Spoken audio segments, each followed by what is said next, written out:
High school wrestling is on the air from the Wells Fargo Arena in downtown Des Moines, where tonight it is the Class 2A championship duel as the West Delaware Hawks will take on the Solon Spartans. Good evening, everybody, along with Roger Reed and 2007 West Delaware State champion Zach McCool.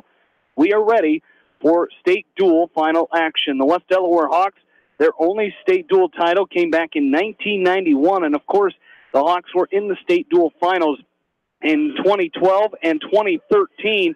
Both of those dual meets coming with losses to Davenport Assumption. In 2012, it was a 2-point duel. In 2013, it was a 1-point duel.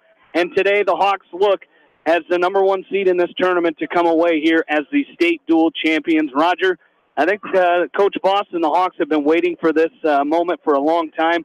The Hawks are the favorite in this duel, as these two teams have wrestled earlier this season, and that was a West Delaware 51-18 victory earlier in the season.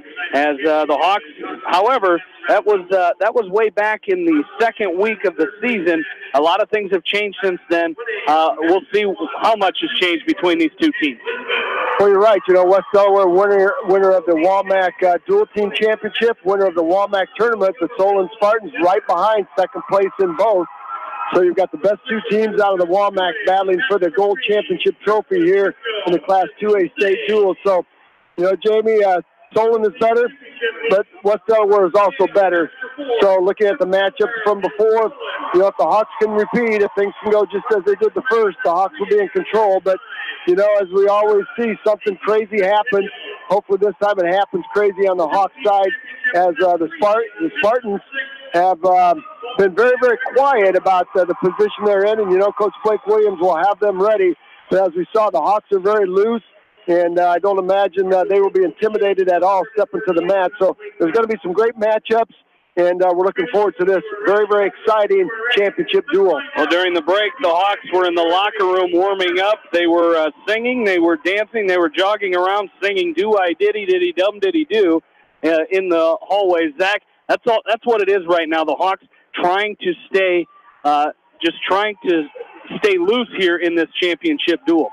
Yeah, it's a good thing, keeping things light, but I guarantee you're going to see something different on the mat when they hit it right here. They're going to come out here on fire. I know they're all excited. They're all ramped up right now. So hopefully Jaden Payton can get us started right here, right off the bat, go get a win and keep moving forward.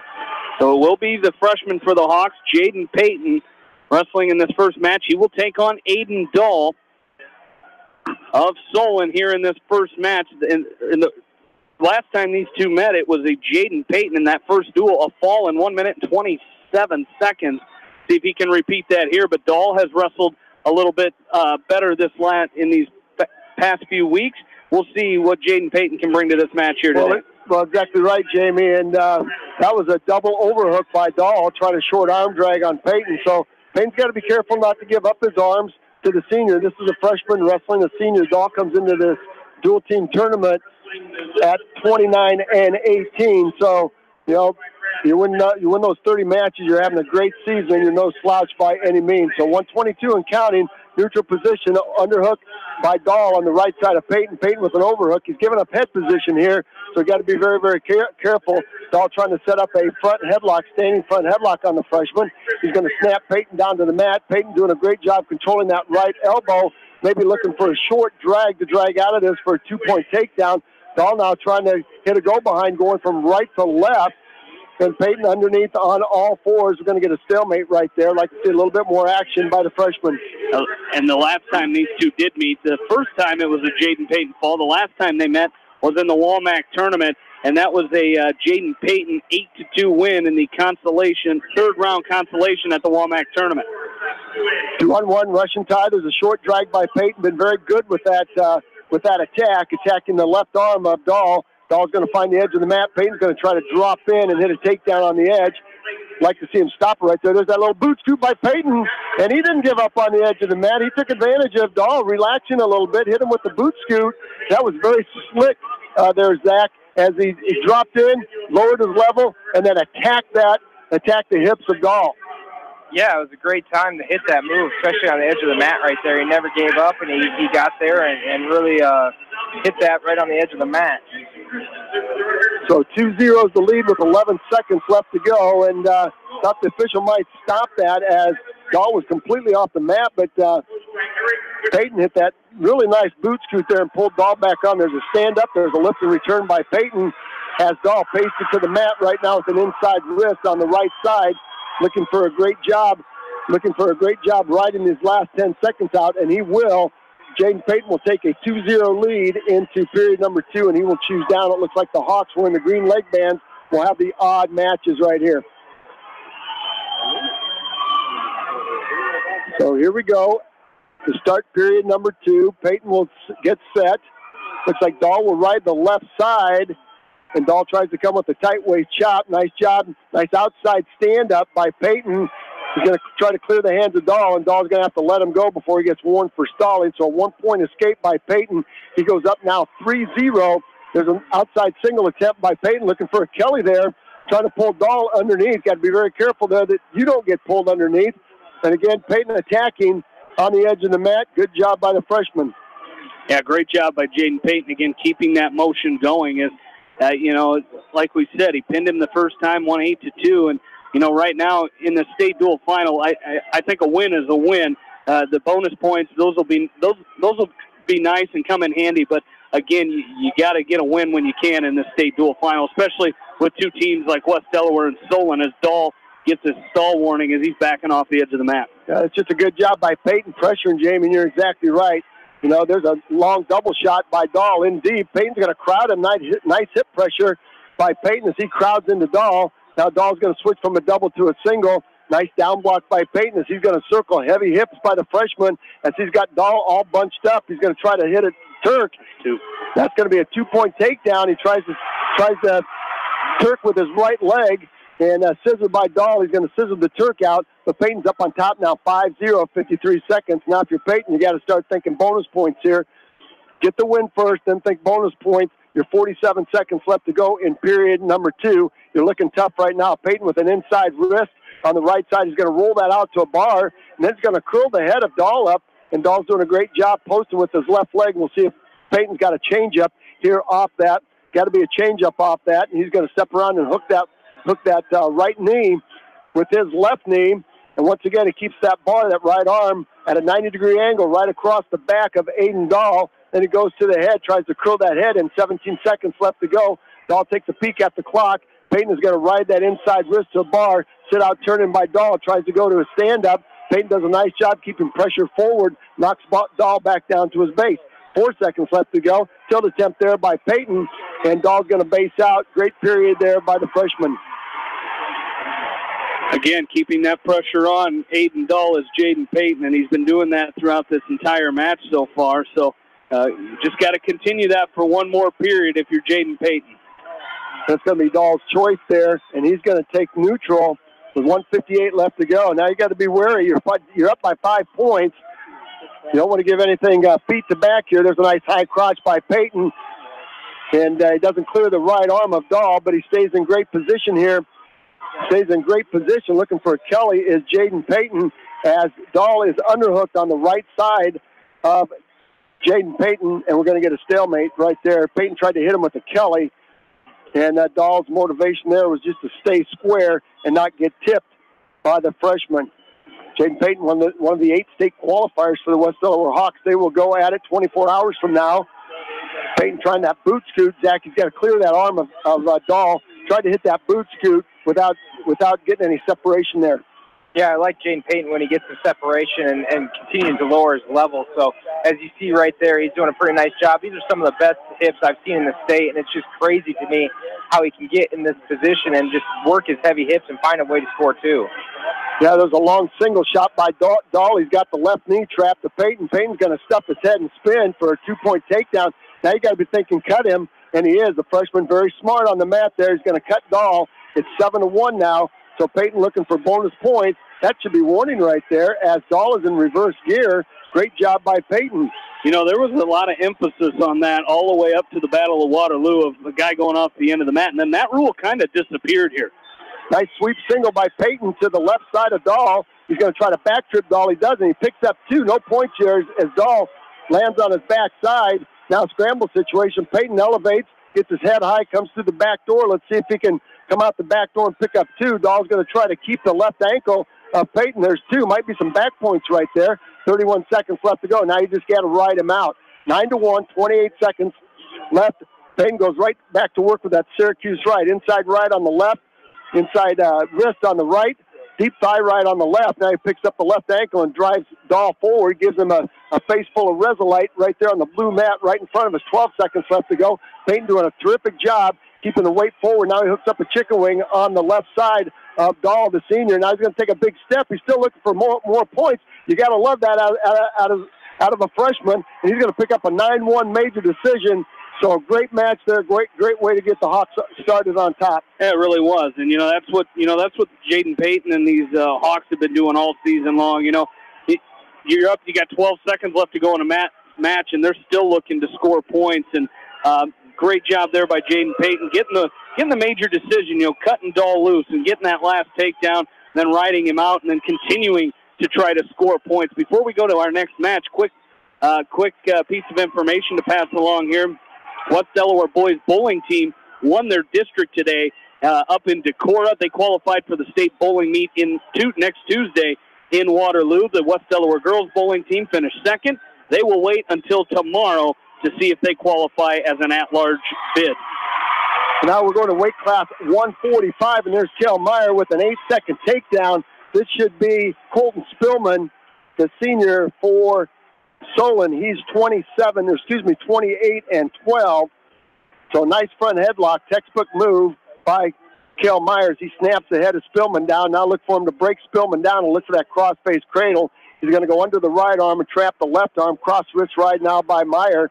Tripod stand up by Spillman, comes to his feet. Meyer's going to try to back trip and tilt. Going to either have to tilt him or let him go, and he's going to front trip him and take him back down to the mat.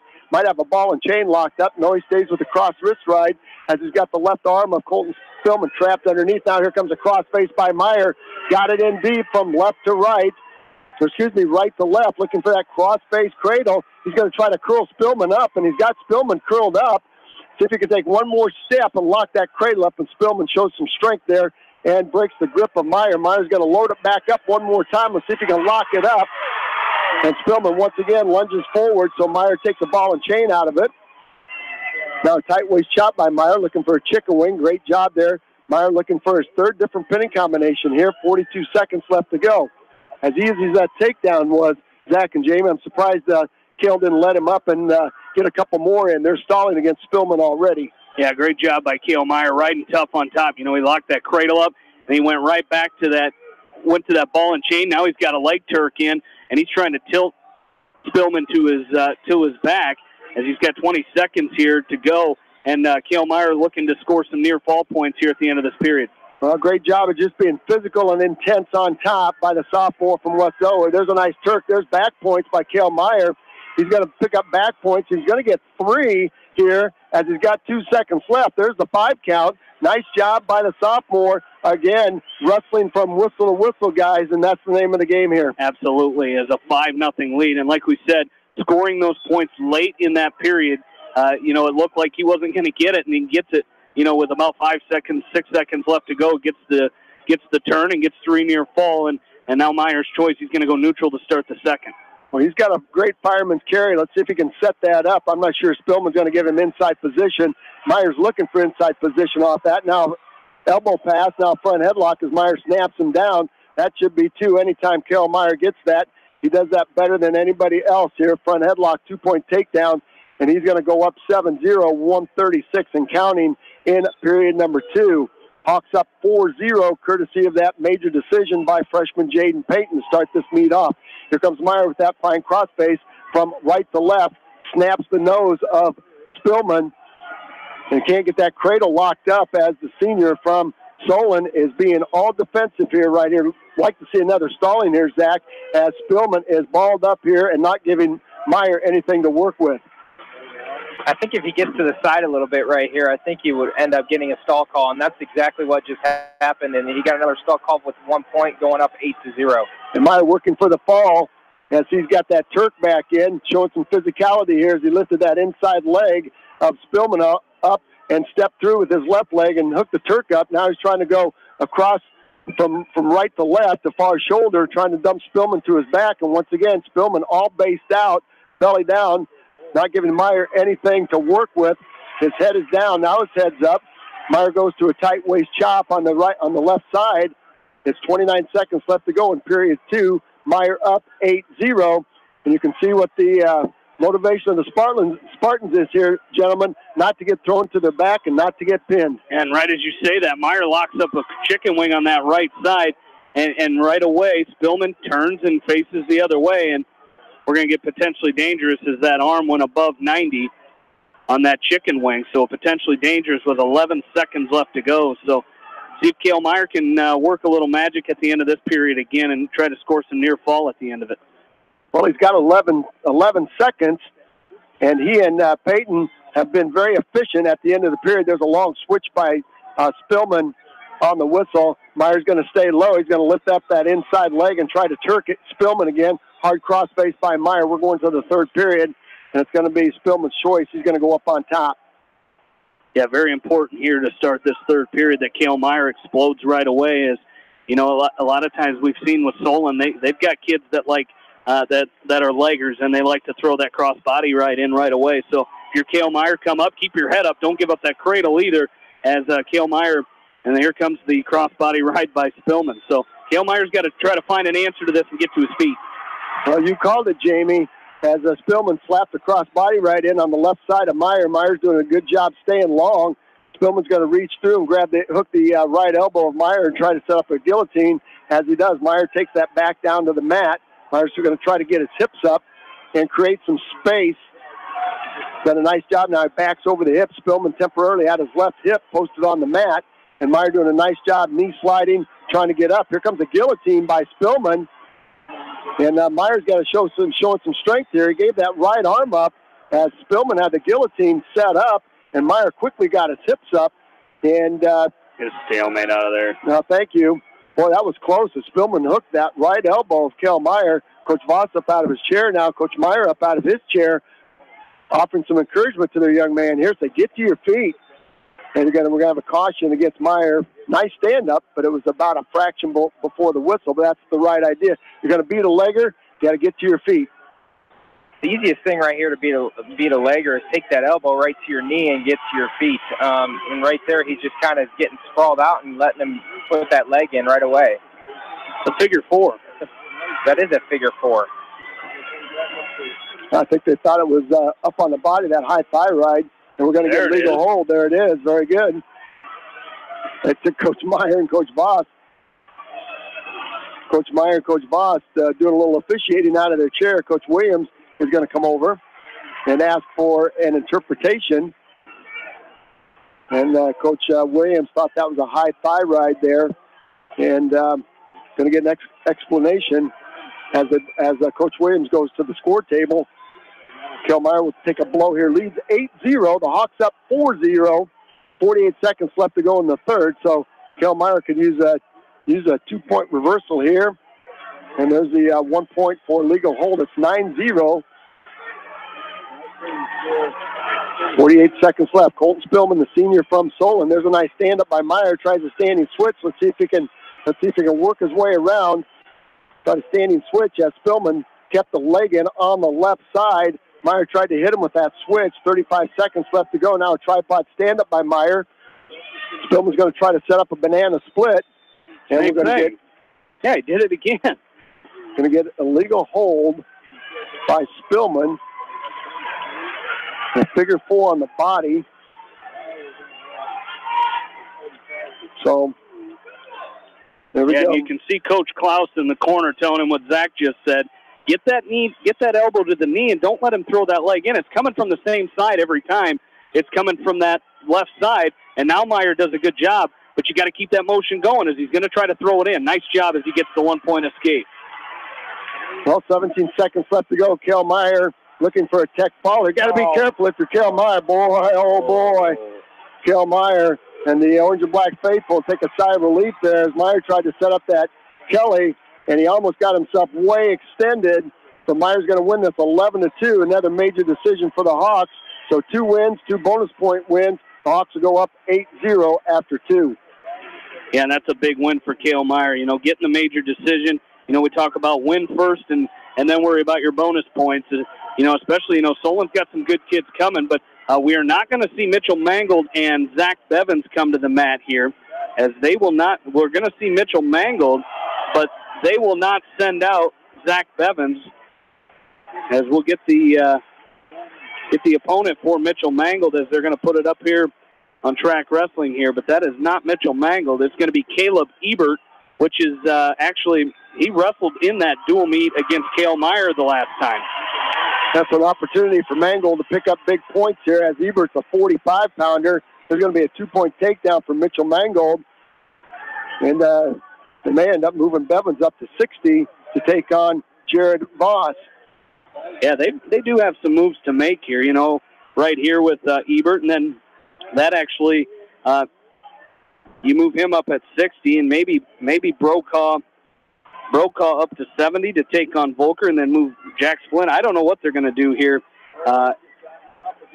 If they'll leave Flynn at 70 to take on Volker, or we'll have to see what Coach Williams has in store for the Hawks here.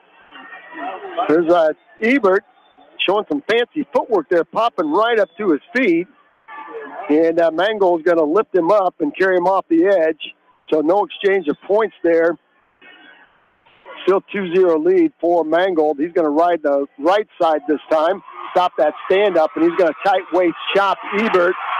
See if he goes to that textbook ball and chain that he's so effective with, and he does. As he's got no, he does not. He's going to go to crossface and try to set up the cradle. We saw that earlier today when the Hawks took on Cresco. Now Mangold's got a butcher looking right at him, as Ebert looked right into the crossface, but Mitchell Mangold content to keep that crossface and try to set up that cradle. There's Ebert back to his feet. Mangold might let him go here, as Ebert is up and spinning, and Mangold's going to front trip him right in front of Coach Williams. So looks like Ebert very athletic, you guys. Yeah, he is, but, you know, as he with that spinning that he did there off the edge of the mat, you notice when he came back, he had to take a deep breath, because I think he's, you know, the way that Mitchell Mangold's riding on top, that he might be losing a little bit of that gas tank here.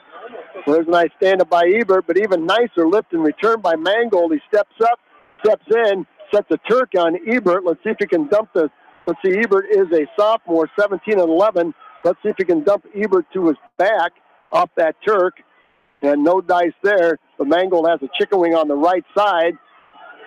He's going to try to tighten that chicken wing up. He's elbow to elbow right now in great position. Let's see if he can tilt Ebert. He's going to look for some back points right there, as he's going to load the sophomore up on his right hip.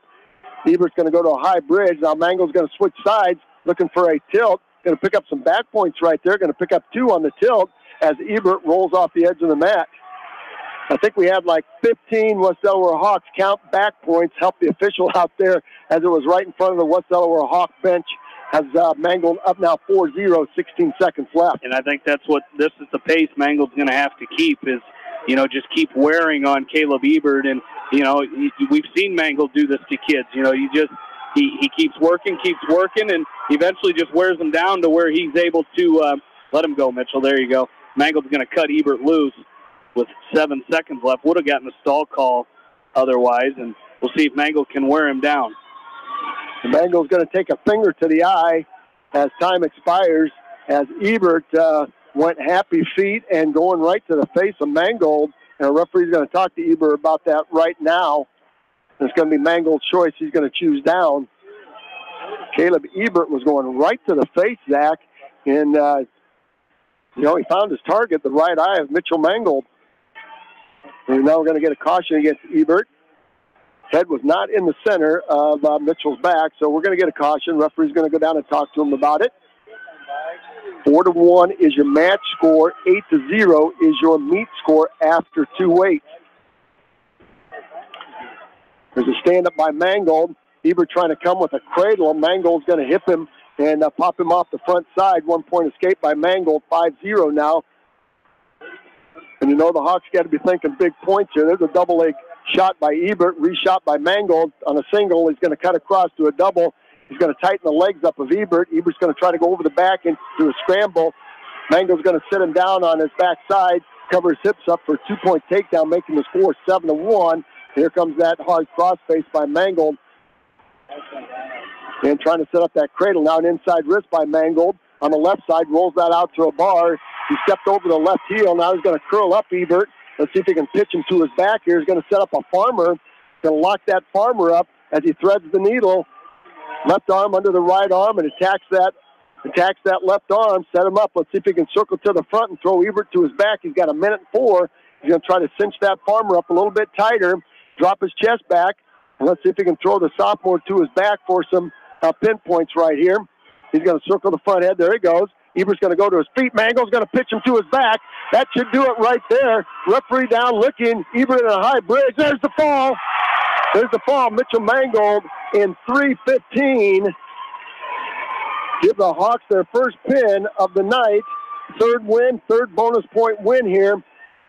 As Mangold with a textbook farmer right there. I was kind of wondering, Zach, when he would come out to the front. Yeah, he was kind of just sitting there. I don't think he had a good grip back there, so he's waiting until he actually had a really good grip before he came out front, which was very smart. You don't want to leave yourself in a scramble situation right there. So that was a nice job by taking his time by Mitchell and then really coming out front.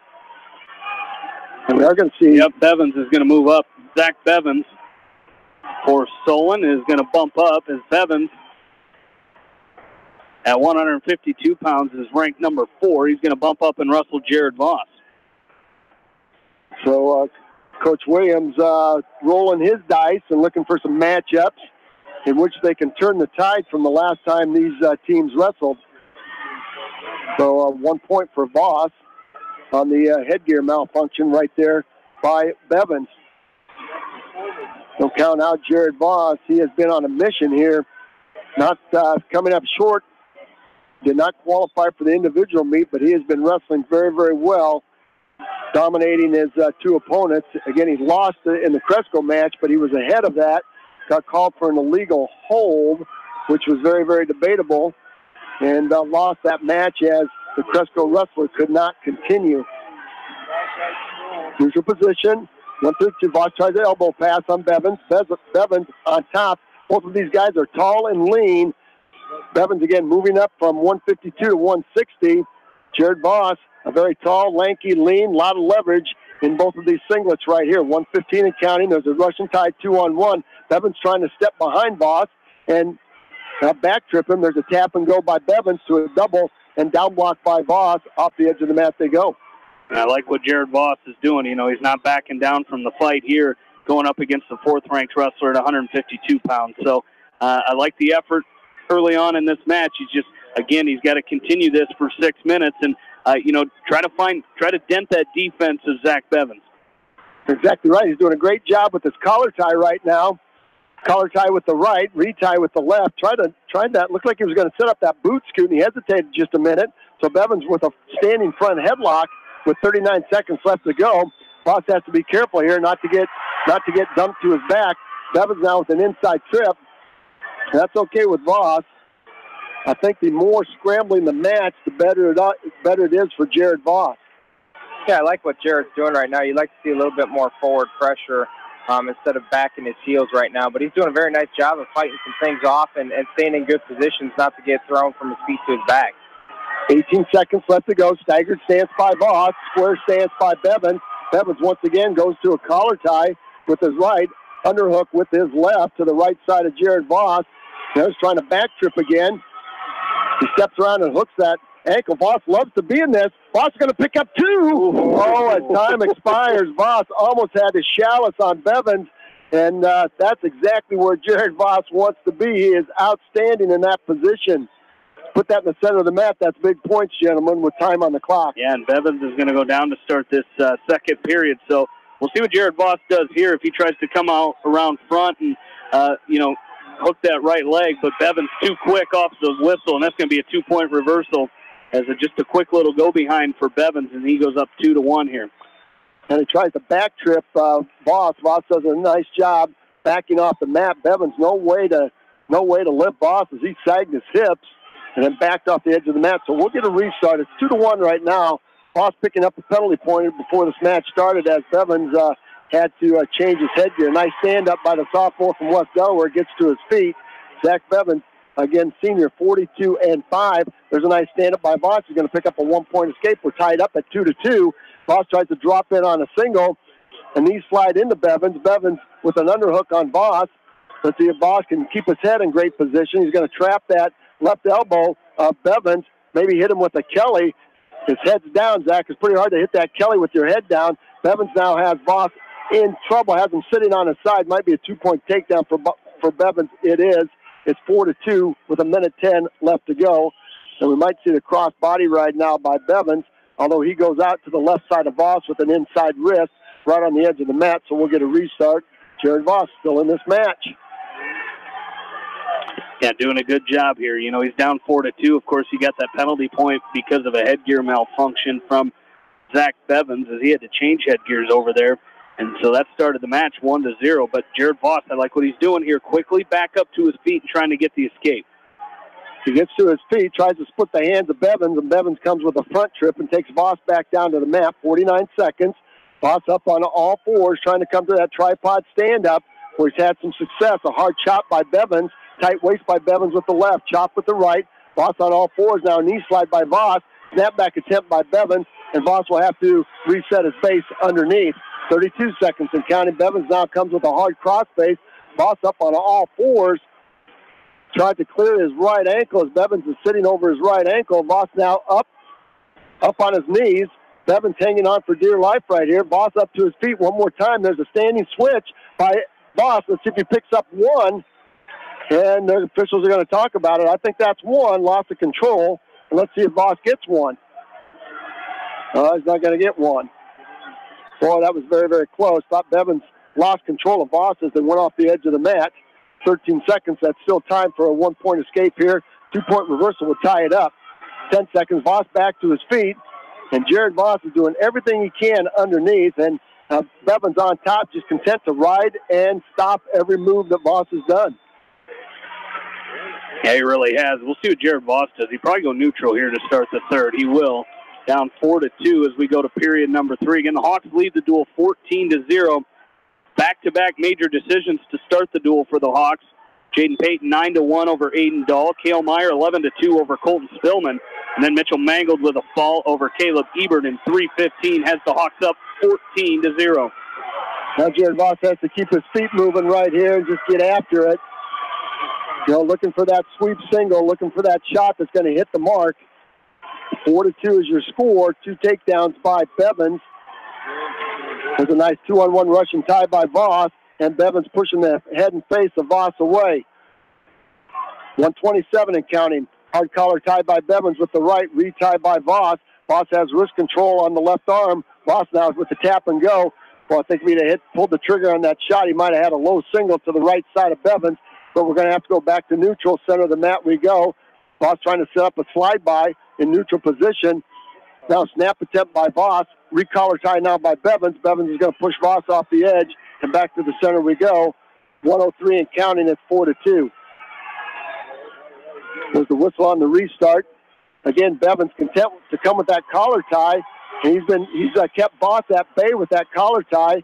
And Voss is going to have to find something here, Jamie, to get rid of that tie and attack low level or try to find an edge on Bevins. 47 seconds and counting. Yeah, and I think, you know, this is a match Solon, I think, just wanted to win. And, you know, similar to 152 where, you know, with even if Bevins beats Mangold, you know, it's just a regular decision. But, you know, keeping that collar tie, like you said, he needed to go level, and that's what he did there as he dove in low on the legs of Zach Bevins. Got to keep moving up here, though.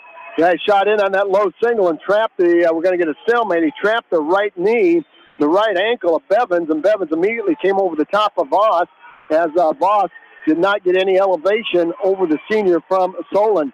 18 seconds left in this match. It's 4-2. Voss on the hunt right now. Bevins squares his stance up. Hard collar tie by Bevins. There's that boot scoop by Voss.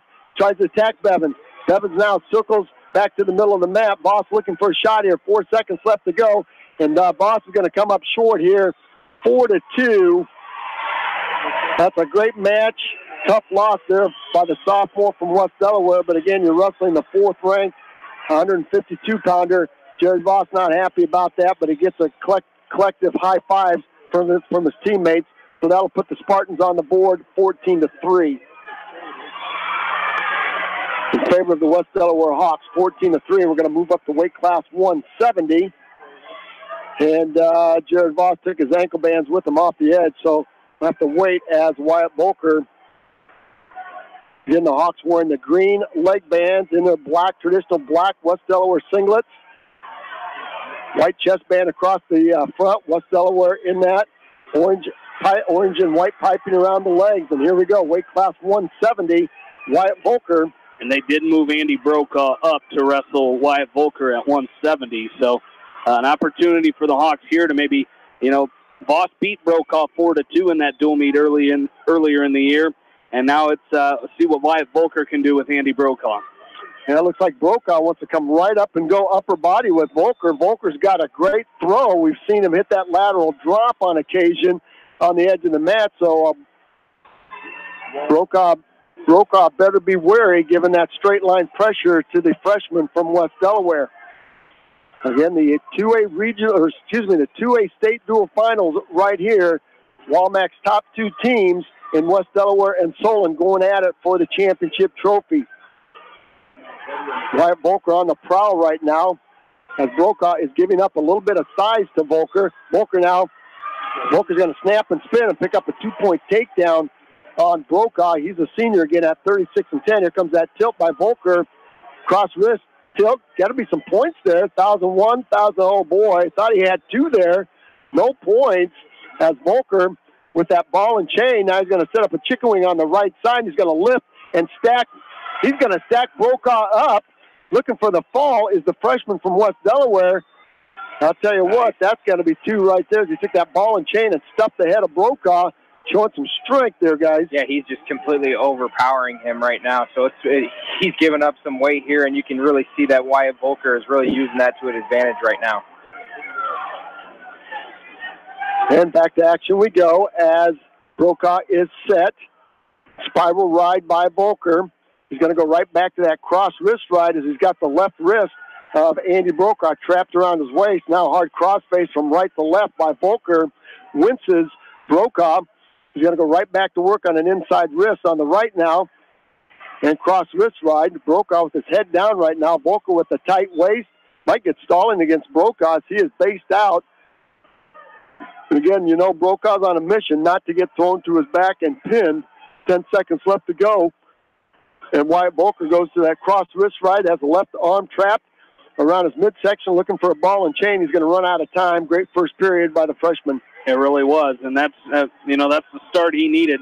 And that's the start we're used to seeing out of Wyatt Volker, is coming right out, getting points early, going right to work on top, and getting a 2-point near fall. As Brokaw is going to choose neutral to start the second period. Yeah, Brokaw drops down to one knee, then dropped down to both knees. And Wyatt Volker, we saw what he did to Colton Bye when Bye was in that position. He bull rushed him and picked up a 2-point takedown to win that match. 141 and counting here, second period. Good wrist control by Volker. And Brokaw's going to dance his way off the mat and circle back in. Volker now with the tap and go. And again, the Hawks have been forcing the issue here, Jamie and Zach. They have been the aggressors in every match. Just as I say that, Brokaw in on a low-level shot. Volker draped over the top of Brokaw, thread is between the legs. Brokaw now trying to get some elevation. Wyatt Volker in great position right here, see if he can come out of the scramble. Brokaw now is going to try to come out the back door. We'll see what Volker can do with that. And he takes a step forward. I'll tell you what, that was unbelievable. He takes a step forward. Well, you think he's just about ready to get taken down, and he comes out. He steps out of that. Brokaw had the advantage, and Volker stepped out of that and didn't give up any points. 52 seconds left.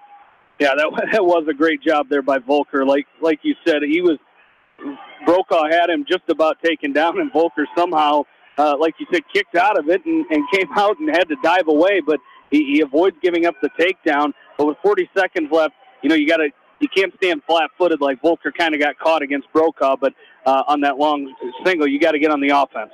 Where's Volker with that single, his head to the outside. He's got to cut across to a double. Great job. Lowered his hips, cut across to a double, and he ends up with a leg jerk and a chicken wing. Now a chicken wing on the right. Let's see if he can take a big step right here. He's going to grind Brokaw from right to left. He's going to circle the head. He's got 16 seconds. Let's see if he can post that left shoulder, take a big step.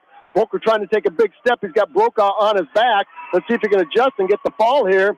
And Brokaw might roll out of it, but it's going to be a very nice three-point near fall by the freshman. He's going to go up 9-0 as time expires. And once again, the Hawks scoring big points. The Hawks scoring big points here at the end of the periods. Yeah, and you really can't believe sometimes what you're watching with Wyatt Volker. You're watching a freshman at 170 pounds do what he's doing right now to a senior. That just shows the strength. That shows the awareness, that match sense that Wyatt Volker has, that he's able to do that against a senior in Andy Brokaw. Volker now takes neutral to start this third period, up 9-0. So be very wary of getting that major decision. Well, now you just got to watch Brokaw has a penchant to try to lock up and throw, so Volker's got to be very wary of that and stay with that low-level attack. There's an attempt at a double by Brokaw. Should be a two-point takedown right there as Volker stepped over the right heel. There's a two-point takedown right there as he covered the hips of Brokaw. It's now 11-0 with 1:19 left to go. So if you're Wyatt Volker, you got to be thinking here, tech fall possibly. Extra bonus points, 1:13 left to go here in this match. Once again, the freshman from West Delaware, as Coach Blake Williams rolls the dice right there and moves his 160-pounder up to 170. And Coach Voss looking for more right here as Volker goes back to the ball and chain. He tries to thread the left arm of Andy Brokaw through his legs, and Brokaw is going to crawl forward. Again, Brokaw all defensive right here. It's all Wyatt Volker. Let's get a stalling call right there. I think it's coming. As Brokaw's head is down, he's basing out, and Volker's going to pick him up and throw him off the mat. And we'll get a restart back to the middle. You know, and I understand Coach Williams trying to move some guys around, but just looking at this compared to the last duel, I'm not sure where this is going to really work out in their favor. I mean, they've gained a point by doing it so far, but you went from where we were at 170 last time. We lost that match in the duel with Volker losing to Jax Flynn. Now you're going to turn that into a major decision for the Hawks. I mean, we lost 3. That's a 7-point swing for the Hawks.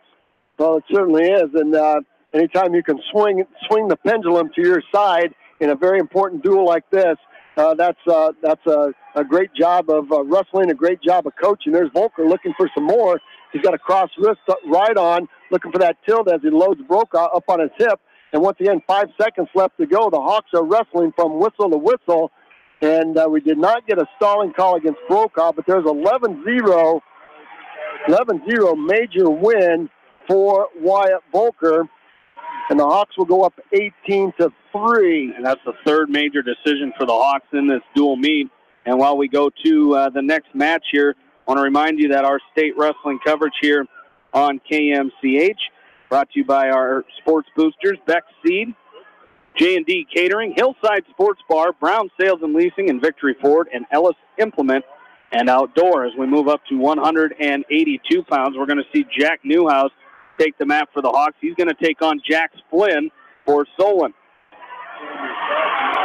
So, once again, Coach Blake Williams for the Solon Spartans rolling the dice here, moving his 170-pounder up to take on. Well, I think what they're doing is they're trying to get Mike Hoyle at 220 to bump up, as I think he's ranked, second? Yes, is he ranked second at 220? They're trying to, I think what his intention is to move him up to heavyweight, where they gave up a fall last time, and maybe try to get a win against Carson Petland. But you're losing a lot of valuable team points in these lower weights trying to get there. Well, there was a nice neck wrench attempt by Jack Newhouse, and thought he had the 2 points, but he did not. And Jax Flynn is going to come out of here maybe with the 2. Nice whizzer by Newhouse. No points yet by Flynn, but he's got the left leg of Jack Newhouse up and elevated. And a hard whizzer by Newhouse. He's going to have to step down on that left leg. Now a back trip attempt by Flynn. Nice shin whizzer there by Newhouse. 55 seconds left to go in period 1. Might get a stalemate right here as Newhouse trying to work out of it. And there's a stalemate right there. So good scramble. Newhouse is going to take a peek at the clock. 49 seconds left to go in period one, and Newhouse thinks he had a 2-point takedown, but he's going to have to go to the blood corners. He's got a little blood on the lip. Take a look at some other matches, duels going on right now. Third place match in Class 1A. West Sioux leading Lisbon 18-9. Class 1A championship match, Don Bosco leading Denver 13-12. Class 2A third place match, it is Osage over Crestwood right now 25-15. In Class 3A third place match, it is Ankeny Centennial leading Fort Dodge 24-18. And in the Class 3A championship, it is Southeast Polk leading Waverly Shellrock 22-6. Well, back to the restart we go as Jack Newhouse gets that bloody lip taken care of, and he goes right back to the head of Jack Flynn and tries to snap him down. And Flynn's going to square off Newhouse, and Newhouse is going to back out, and we'll get a restart. Flynn in a square stance, Newhouse in a square stance. Now a 2-on-1 by Flynn as he's got the left arm of Newhouse trapped. Newhouse goes over the head of Flynn. He's going to try a standing front headlock there, and Flynn's going to back out. 18 seconds left to go, 0-0 in this match. There's a short arm drag by Newhouse, and he's going to pick up a 2-point takedown right there. Great arm drag by Newhouse. He's going to try to back trip here. And stand up there by Flynn. Newhouse is going to have to let him go. There's a 1-point escape, 2-1 with 2 seconds left. So nice takedown by Newhouse and an escape by Flynn. And it's going to be Flynn's choice to start the second period. He's going to choose down. And that was kind of a tough situation that Jack Newhouse was in because he went around, he kind of went rear standing position, and Flynn's hands were down. So that was the two. But when he came up, now you got to return him or else get called for stalling. So, probably a good idea by Jack Newhouse there. But now Flynn's going to go down to start this second period. So Newhouse has got it worked up on top. And, what I noticed in this before this duel started, and I see it now, look in the corner for the West Delaware Hawks on this near end. There's Zach Fisher sitting down there with his team as, of course, wrestling, the Hawks wrestling this year, calling it Zach Strong, as we saw a picture earlier in the year when he was still in the hospital recovering. He's still recovering, but down on the mat with his teammates here tonight. There's a 1-point escape by Jack Flynn. It's now 2-2, and a sweep single by Flynn has the left leg of Newhouse up. Newhouse in a hard whizzer. Flynn's going to try to back trip Newhouse. Newhouse comes right back out of it. And Newhouse might come out of here with a defensive takedown. Newhouse over the top of Flynn. He's going to have to stay hooked up. Now hard crossface. Newhouse use a hard crossface right here and pressure into Flynn. Might pick up a 2-point takedown. Flynn's going to latch on to the left leg of Newhouse. Newhouse has the right ankle of Flynn. Newhouse now circling from left to right and trying to set up a Turk. Referee's going to let him wrestle right here. Now you're going to get a stalemate. 58 seconds left to go. Knotted up at deuces right here. And that was great defense by Jack Newhouse. And now Coach Eckerman our official Eric Eckerman tried. I think Flynn has a headgear malfunction as well, and he's trying to get him over there to get it changed as that headgear came apart there. But a great defensive effort there by Jack Newhouse as Flynn had that leg up in the air. He was trying to spike the leg and get the takedown, and Newhouse just about came around with the 2-point takedown of his own. So, again, a headgear malfunction here for Solon. I don't think they're going to get a point on this one. I think the last one, the ear holes must have been covered up on Zach Bevins. So now we're going to go back. We're going to be neutral, tied up 2-2. Well, Flynn has been in on a couple of deep shots, and it's been great defense by Newhouse. I'd like to see Newhouse go right back to work on that short arm drag as Flynn is giving Newhouse straight arms. We'll see if Newhouse can show some quick feet here and attack that right side of Jack Flynn. 42 seconds and counting, 2-2. There's a long shot. High crotch attempt by Flynn. Front headlock by Newhouse. Good position for Newhouse to be in, and he missed the front headlock. Guy's going to an underhook on Flynn, and Flynn using the edge of the mat, so Newhouse will cut him loose and will come back to the middle, circling back in. 25 seconds left to go. It's going to be Newhouse's choice to start the third period, and you don't want to give up a 2-point takedown right here if you're Jack Newhouse. You'd like to pick up one if you could with 13 seconds left.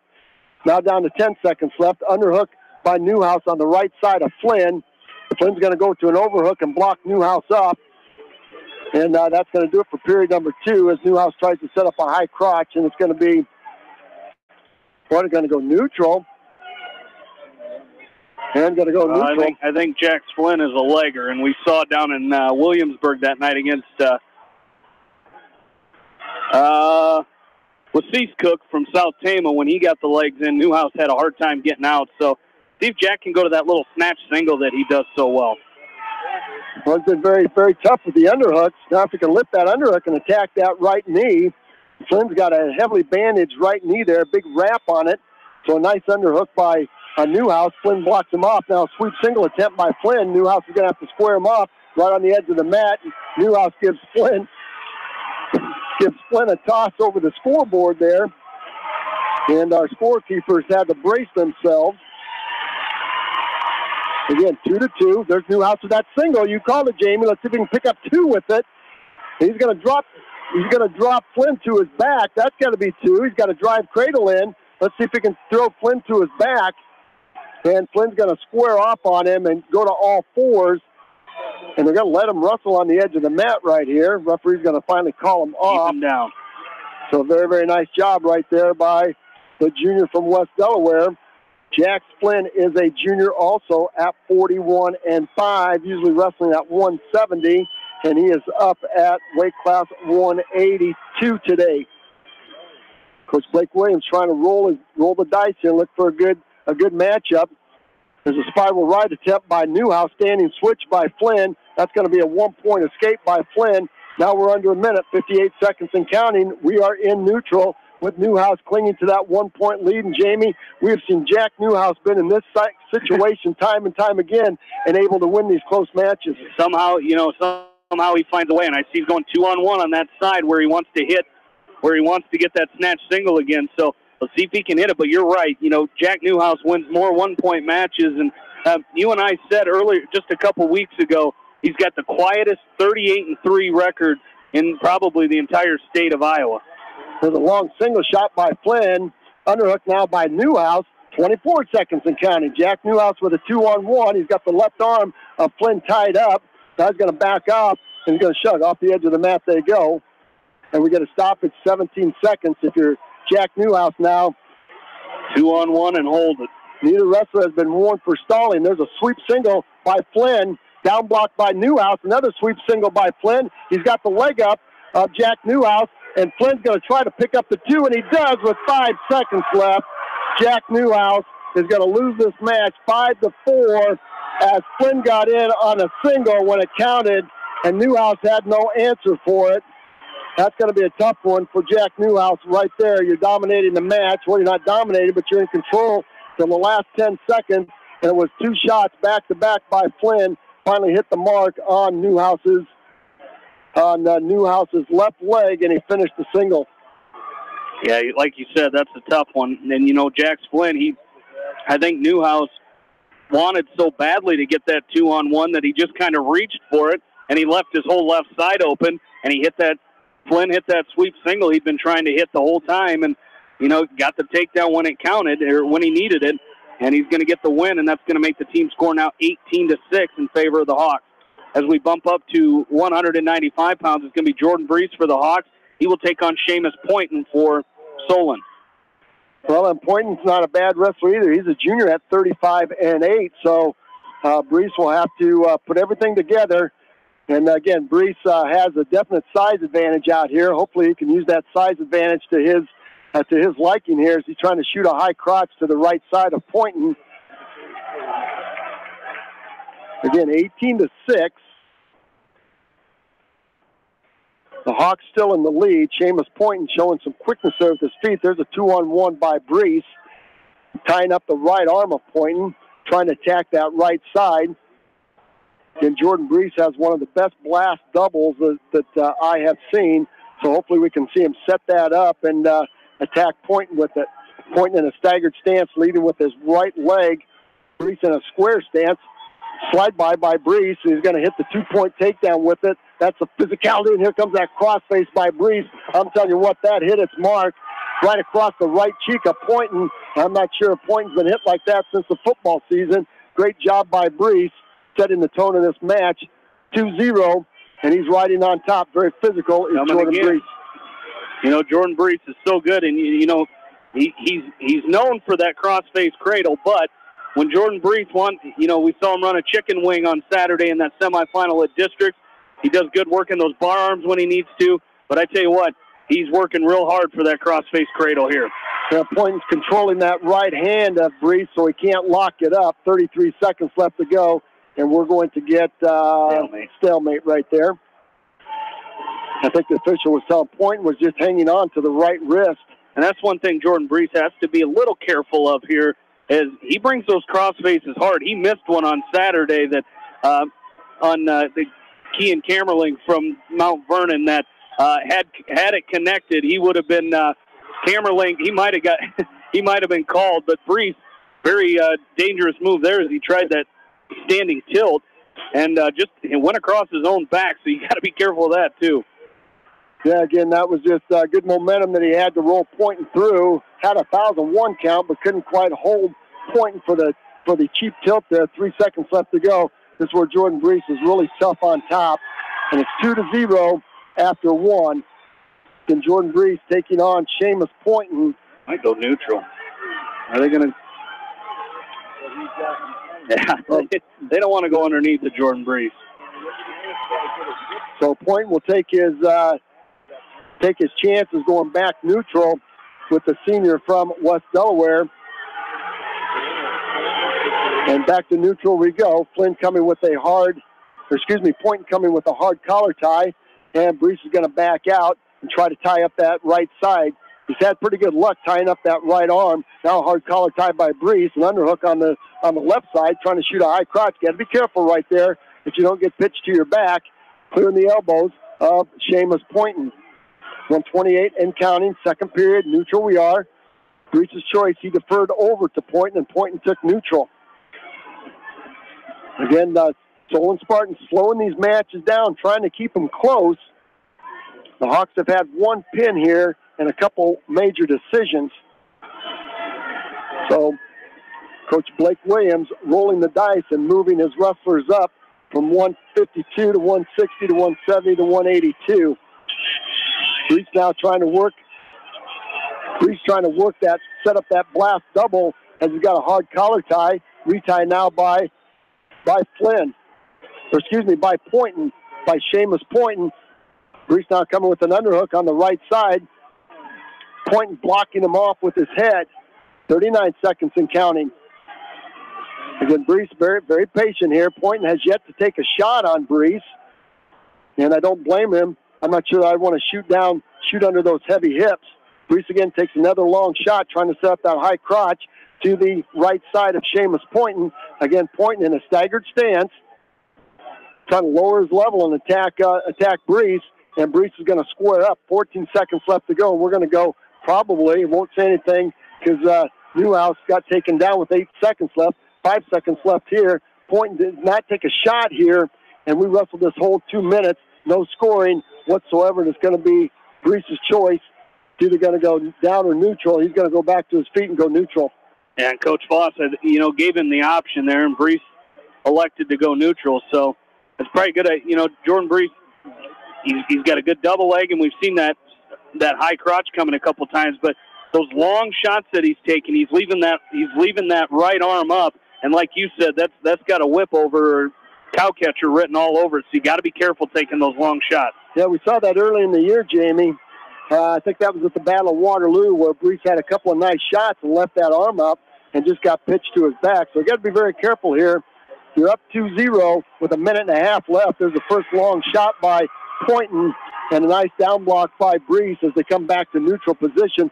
Pointon now trying to control the right arm of Brees. Brees trying to control the right arm of Pointon with a 2-on-1, and Pointon's going to back off, and we're going to get a restart right here. Here's where your conditioning comes in now. You've got a minute left in the match. Brees takes a peek at the clock. Got to be counting that down in his head. Got to be careful, Jamie. Again, with that right arm, Brees drops in and leaves that right arm. Now he's going to switch over, collar tie with his left. At some point, Pointon's going to have to take a shot on Brees or wait for Brees to take a shot and counter. 53 seconds and counting. There's that long shot by Pointon. Is in deep. There's a 2-point takedown by Pointon. Ties this thing up at 2-2. There's a 1-point escape by Brees. 3-2 now. 42 seconds. So Pointon has found a shot that worked, finally got in deep on the right leg as Brees was leading with that right leg. 33 seconds and counting here. Point now going quickly, tapping the head of Brees, trying to set up that shot. Brees is going to get a handle on Pointon. Got a collar tie. He's going to tie up the left wrist. Good strategy there by Brees. Brees drops in on the right single. 18 seconds left. Hard collar tie by Brees. Retie now by Pointon. Pointon now trying to set that shot up. Hard collar tie by Brees. Nice job. 5 seconds. That's where you want to stay. Stay with that underhook. Jordan Brees win this match 3-2, and it looks like he will. That's a great win by Jordan Brees right there. 3-2. And again, the win's a win right there, guys. And that's great defense by Jordan Brees when he needed to have great defense. Yeah, it was. You know, it's a really similar situation that we saw Jack Newhouse in that last match. And, you know, he gave up that late takedown, but great job by Jordan Brees. Great job by Jordan Brees getting that, holding off and not giving up that takedown late in that match. As we move up to 220 pounds, it's going to be Ben Petland for the Hawks at 220, and I believe they're going to send Adam Bach up from 195 to take on Ben Petland. So it'll be Adam Bach and Ben Petland at 220 pounds. And he's given up quite a bit of weight here. He certainly is. So now Ben Petland has just got to be in great position here. He wrestled such a great match that in that Cresco match. You just got to work on finishing it here. The Hawks are up 21-6. The Hawks are up 21-6. As we go to weight class 220, Adam Bach will move up. He's a senior at 35-11. Solon Spartans are senior dominated up in these upper weights. So there's a long single shot attempt by Petland. Tries to go to the right leg of Adam Bach. Bach in a staggered stance, leading with that right leg. Nice job by Ben Petland. Good movement by Petland as he's going side to side with his feet. His feet are constantly moving, so he's not a sitting target here. Adam Bach, very physical, 195-pounder. And Ben Petland has a weight advantage on Bach, so see if he can take that to his advantage, see if he can use that to his advantage. Bach, very tall, very lean. And, again, he comes into the season, comes into this at 35-11. 42 seconds left to go. Neutral. Both wrestlers very cautious here. There's an underhook by Bach, overhook by Petland. Petland drops in on a single. Let's see if he can finish it. And missed the knee. Bach now trying to load up a throw, a whip over on Petland. And Petland does a nice job backing out, keeping his elbows down. Great job by the junior from West Delaware. Yeah, he is really doing a good job. I'd like to see him get to that sweep single, that offense that we've seen Ben Petland do in these last few weeks. And like you said, really since the Christmas break, Ben Petland's done a great job on his feet. I'd like to see him continue that here and see if he can get to that sweep single or hit that shot that he's so good at. Long single shot by Adam Bach, a front headlock attempt by Petland. Petland misses the front headlock, and it's going to be a go-behind attempt by Bach. Petland does a great job by Ben Petland not to give up the go-behind as he stayed square as Bach tried to cut the corner from left to right on him. And it's going to be Bach's choice. He's going to choose down. To start period number 2. 0-0 on the scoreboard. It's 21-6 in favor of the West Delaware Hawks. Petland will ride the left side. Now it quickly goes over to the right side. Spiral ride by Petland. Now he goes back to, starts on the right, goes to the left. Now he's back over to the right. He's going to scoop the right knee of Bach. And he's going to drape himself over the top. Bach comes to a tripod stand-up. Now stand-up by Bach. That's going to be a one-point escape. And Bach will dent the scoreboard first here, 1-0, weight class 220. We expect to see the very good Mike Hoyle, the Walmack champion, probably move from 220 to 285 to take on Carson Petland for the West Delaware Hawks. Petland now on the stock here, minute 20 left to go. In this weight class at 220, the Hawks have not done any movement whatsoever. There's a nice snap down by Petland. He tries to go to cross knee pick off the front headlock, and Bach down got a front headlock of his own, and Petland tries to short drag out of it. Great action here by Ben Petland. Thought he had that front headlock with a cross knee pick, and he just couldn't quite grab the right knee of Adam Bach. Bach, very physical looking out there. Appears to be a very good athlete. I think a pretty good football player there, Jamie.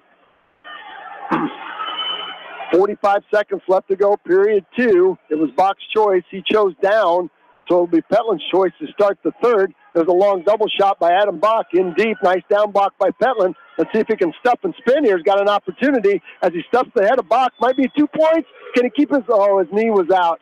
His knee touched down. Ben Petlin's knee touched down out of bounds. But he kept his feet in as Bach into the Solon Spartan bench, Zach. That's a tough call for the referee right there with those benches being so close right there. Once again, even if his feet are in there, he's technically touching, his own teammates right there, and usually they call him out of bounds when that happens.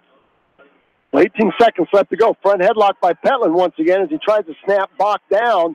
I just like what he's doing with that quick snap, and then he gets the head of Bach down. And I'd like to see him bring that all the way down to the mat. 5 seconds left to go. There's a tap and spin, a tap and shot by Petlin, double leg, and out of bounds they go. His clock's going to run out. But that's Ben Petlin on the attack here. And they're going to go back to neutral. Coach Voss wants to put his Fine Junior up on their feet, neutral again. So he's going to have to push the tempo. You got 2 minutes here. Here's all those drills you do, Zach McCool. All that work you do on your feet. And those repetition. Let's see if it pays off here for Ben Petlin. You got to have your go-to move right here. In 2 minutes, you got to be able to hit that and then also finish out this match. And you got to find a way to get a burst right there. And he hits a low single right there, and that's beautiful. Picks up 2 points. He's got back going to his back. Let's see if he picks up 2 near fall. He reversed half Nelson by Petlin. Got to pick up 2. He did. And 2 near fall. Outstanding job, Zach. You called it, that go-to move, that John Smith single, and it caught Bach by surprise as Petlin stayed with it and set Bach on his right hip, and then immediately climbed the body and took Bach to his back. I'm telling you what, if he could have got chest to chest, Ben Petlin would have scored the fall right there. 1:17 left to go in this match. Ben Petlin up now 4-1. And again, let's see if he can ride and keep Bach down. Boy, wouldn't you give a spiral ride here with an inside wrist, that Syracuse ride. Petlin starts on the left, quickly goes over to the right. He's looking for a ball and chain. He's got an inside wrist. Here's that weight advantage by Ben Petlin as he is on top of Adam Bach. Just be patient here, Ben. Right on top, make Bach carry your weight. He stepped over the right ankle, and he's reached back and picking over the left ankle. Now you're going to get stalling against Bach for keeping his head down. Just stay with it, Ben Petlin, doing a great job here. Trying to set up a cross-face cradle is Ben Petlin. Now he went back to his hips. Keep your weight forward. Make Bach carry you. 43 seconds. Now you're going to get stalling. You got to be kidding me. He had that ankle hook, and he's saying he's got to let go of that ankle hook right there. And so he dinged him for stalling. Unbelievable right there. But Coach Blake Williams is now going to come over and ask the official to clarify something. That's giving his young man a little bit of blow right there. And Coach Blake Williams not happy about something, but I think that's a great piece of officiating right there. So here we go. 42 seconds and counting. Ben Petlin a right out away from winning this. Bach coming to his feet. Petlin's going to lift and return. Nice job. Now he's going to sit over the left ankle this time. Reach back and pick up that right ankle and drive Bach forward. Now he's got Bach belly down the middle of the mat. Now he's out to the side working that inside wrist. 24 seconds left. Don't keep him on the mat, Ben Petlin. Ride him right there as Bach is trying to crawl off. Petlin's got an inside wrist. 15 seconds left to go. Great job, Coach Voss saying keep him in, pull him in, and now we're going to go off the edge of the mat. 11 seconds right here. So if you're Ben Petlin, stay with it right here. This could be a huge win for the Hawks. Be a huge win right here for West Delaware if Ben Petlin can ride out Bach these last 11 seconds. There's a stand-up by Bach. Bach tries to come in on a double. Nice down block by Petlin. 4 seconds after Ben Petlin, you can run. Circle. You can run here. You can run. You've been warned for stalling, but you can still run. There's Bach in a long shot. There's stalling. That's 1 point for Bach, but who cares? That's going to be a 4-2 win. 4-3 win for Ben Petlin. What a match that was, as Bach not wanting to shake the hand of Ben Petlin, but he does. That's a huge win at weight class 220.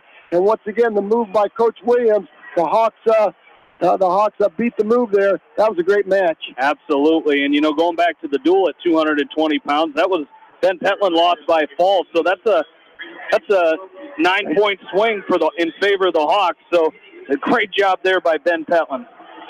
Well, we're going to go to weight class 285, and Mike Hoyle, he's a very good 220-pounder. We'll see how good a heavyweight he is, as he's given up probably 75 pounds on Carson Petlin, and Hoyle trying to come right out and intimidate the sophomore from West Delaware. We'll see if he can bristle up here and dish it back to Hoyle.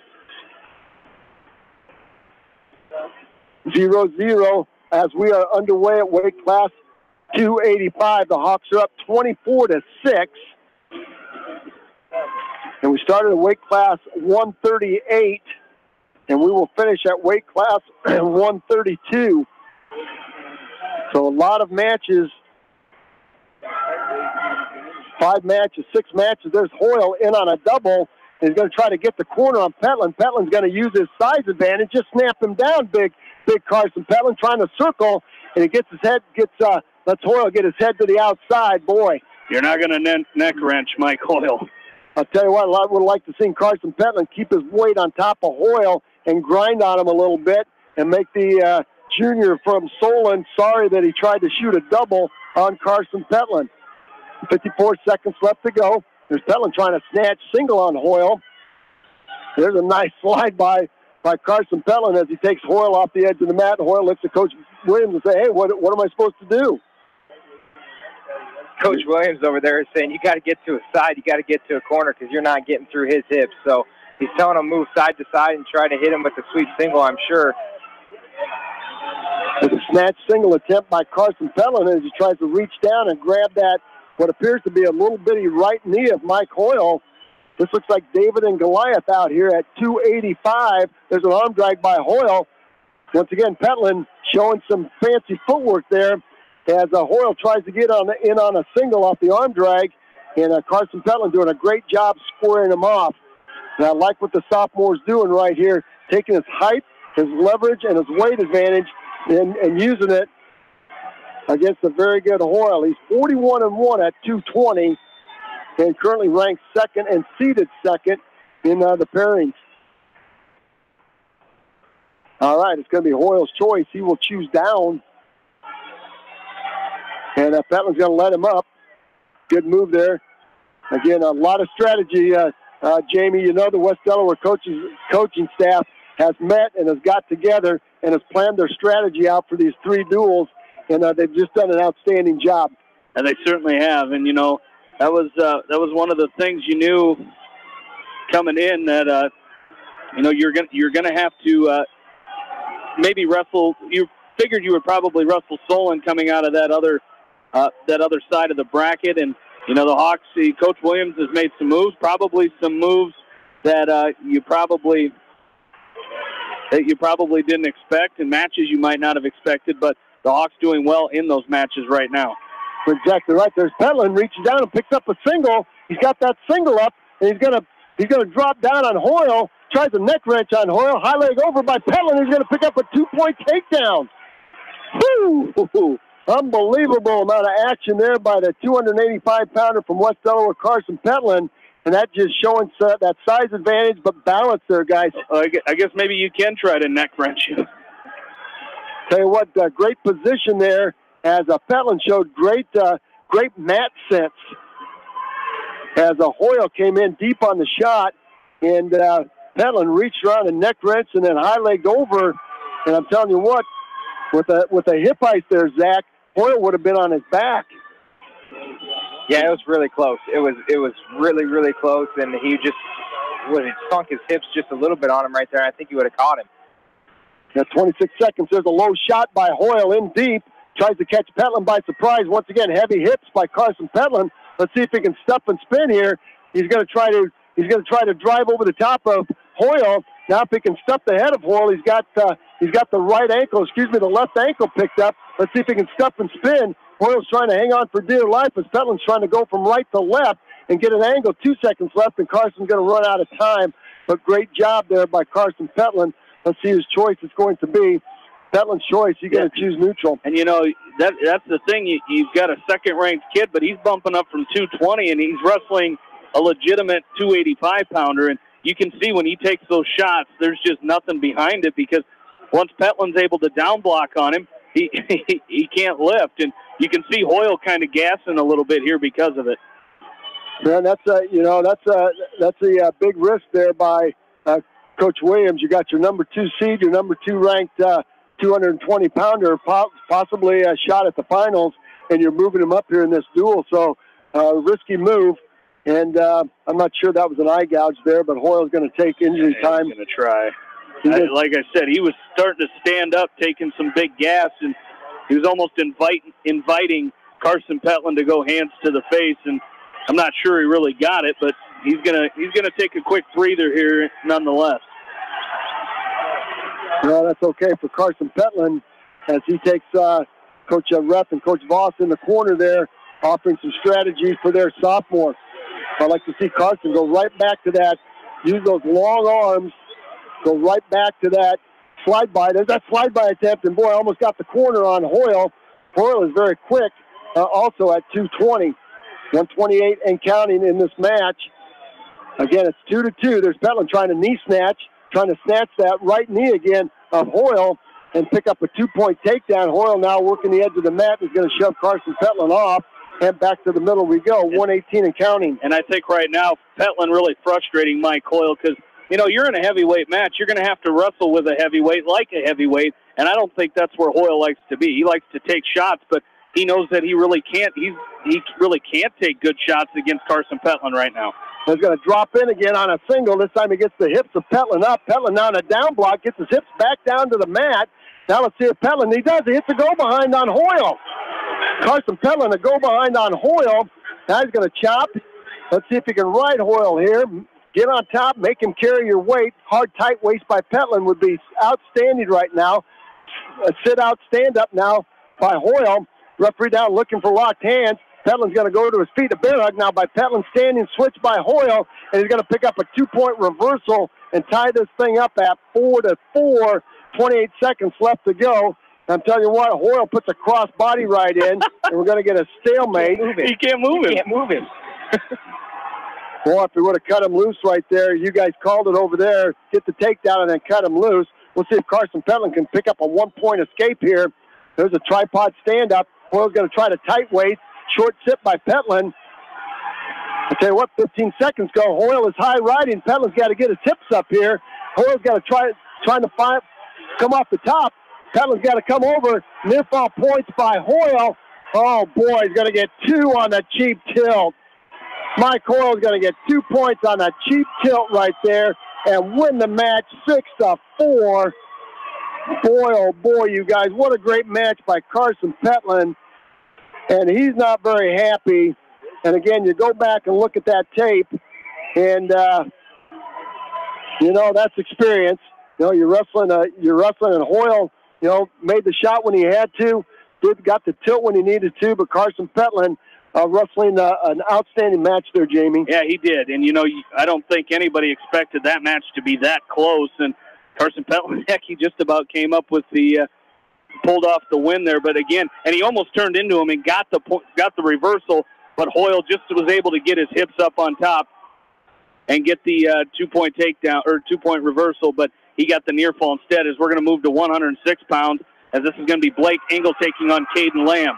And these two wrestled in that dual meet, or excuse me, Engel wrestled Colin Otteson and got a fall in 53 seconds in the dual meet. Well, Caden Lamb's in on a shot. He's got Blake Engel sitting on his right hip. No points there as Engel got his hips and his feet back. Now good down block position by Engel. This is one that's got to go in the Hawks win column here as Lamb is a freshman at 2-12. That's going to be a 2-point takedown by Engel as he snapped and hit a go-behind and covered up the hips of Lamb. So you got to be thinking 6 here, Jamie, if you're Blake Engel. Absolutely, as he's got the 2-point takedown. He's got the chicken wing locked up. Engel trying to take that big step. He should be getting near fall points as he got 1 count. But he kept the wing, and now he's going to try to go maybe half Nelson or double chicken wing, and he's got it locked up. He's crossing his hands, saying a prayer, and he's going to pick up near fall points. If he can sit out, he might be able to get the fall. Yeah, he's over the top. He's got that double chicken wing in, locked tight. Now he's going to sit through and get his right hip or his left hip down on the mat. He's got Caden Lamb twisted into a pretzel. Referee looking for the fall. He might have it almost too tight. He's got it stacked up. There's the fall. There's the fall at 125 for the freshman from West Delaware, Blake Engel, winning by a fall over Caden Lamb.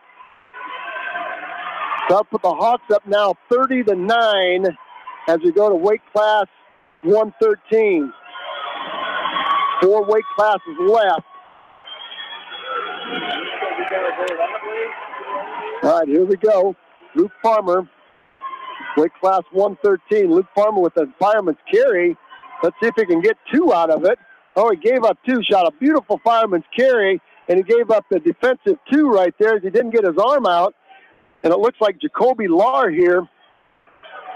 Jacoby Lahr is a freshman also at 21 and 23. What a shot by Luke Farmer. And instead of picking up 2 in back points, he gave up a defensive 2. Now Farmer to his feet. Here comes a cross body ride by Lahr. 137, that's got to be stalling right there, I would think. Yes, it is. Thank you very much. And these two did wrestle in that dual meet in Manchester, and it was a Luke Farmer fall in 137. And, you know, if he would have got on top there and finished that takedown, he might have been able to go to work on the top. There's a stand-up by Farmer. There's a return. Farmer needs the hip heist on Lahr. He does. Let's see if he can take Lahr to his back. He does. Nice hip heist by Luke Farmer. Let's see if he can get a fall here as he's going to tighten this up. He's got Lahr on his back. There's the fall. There's the fall in 43 seconds. Luke Farmer with the fall in 43 seconds. And, Jamie, I think that's, let's check and see with 3 weights left. That's it right there. 18 points. 18 points.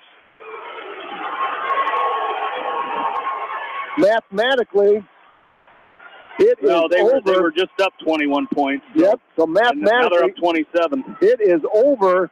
The Hawks are going to be the 2A state dual champions here, but we've got some matches to finish. We're going to go to weight class 120, and it's going to be Evan Woods for West Delaware taking on Lucas Campman, another freshman at 15 and 27. So see if the Hawks at 36-9 right now. See if they can put an exclamation point on this 2A title. There's a throw attempt by Campman, and Woods is going to tighten that double leg up and take Campman down to his back. Take Campman down to his back. I think the Hawks have kind of figured out that it's over. There's a stack by Woods, as he's got a butcher. No, he's got a cross wrist right in, and he's going to pick up the inside leg of Campman and pitch him to his back. Might have a fall here. Campman is going crazy underneath, rocking back and forth and trying to get to a high bridge. And Woods is going to try to pull him back in. Evan Woods gives Campman a little DeSanto shove off the edge of the mat there. Got to be careful. You don't want to get dinged a team point right now.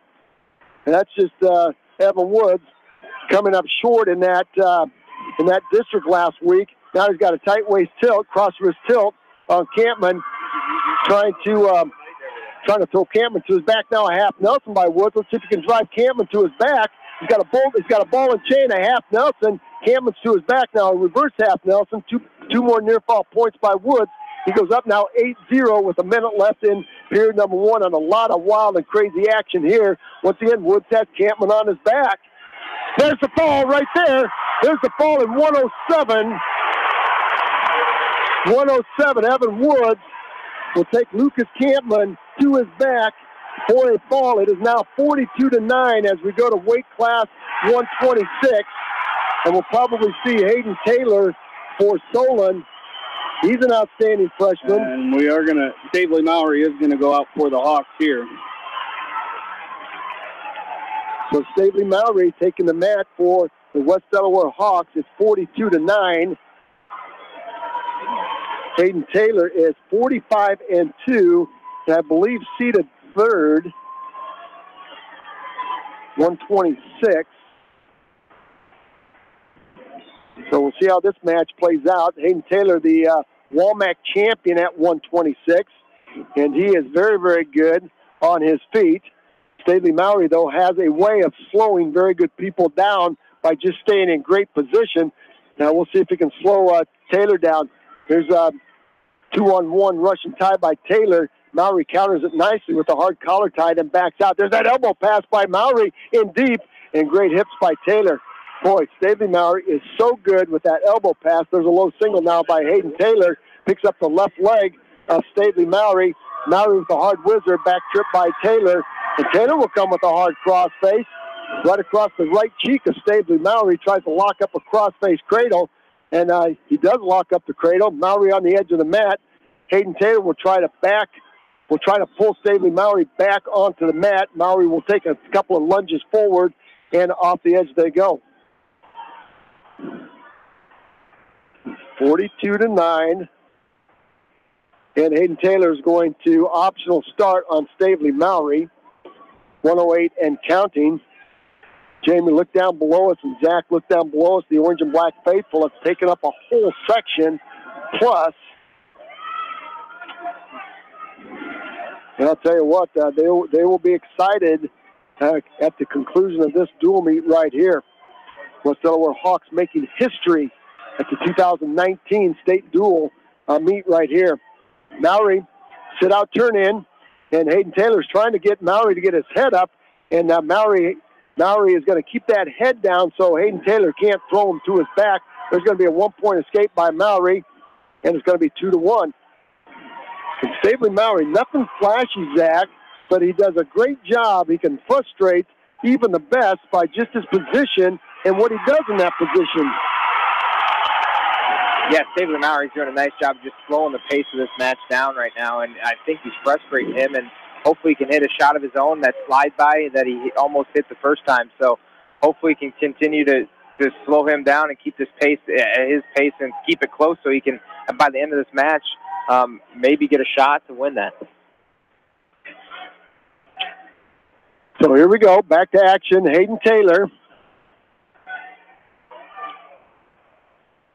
Come back, and as this time expires, nice job by Stavely Mowry as the first period expires.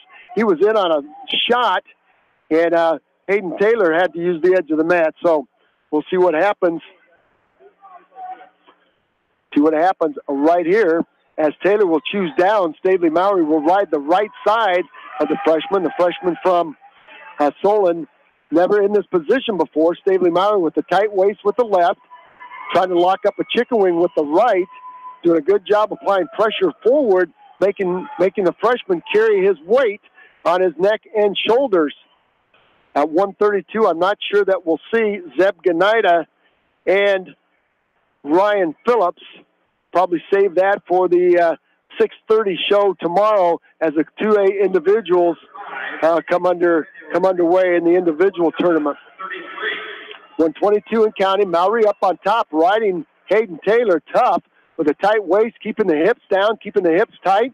Hayden Taylor, no room to move underneath, just doing a great job. Now Mowry goes underneath. Now we're going to get warning against Taylor.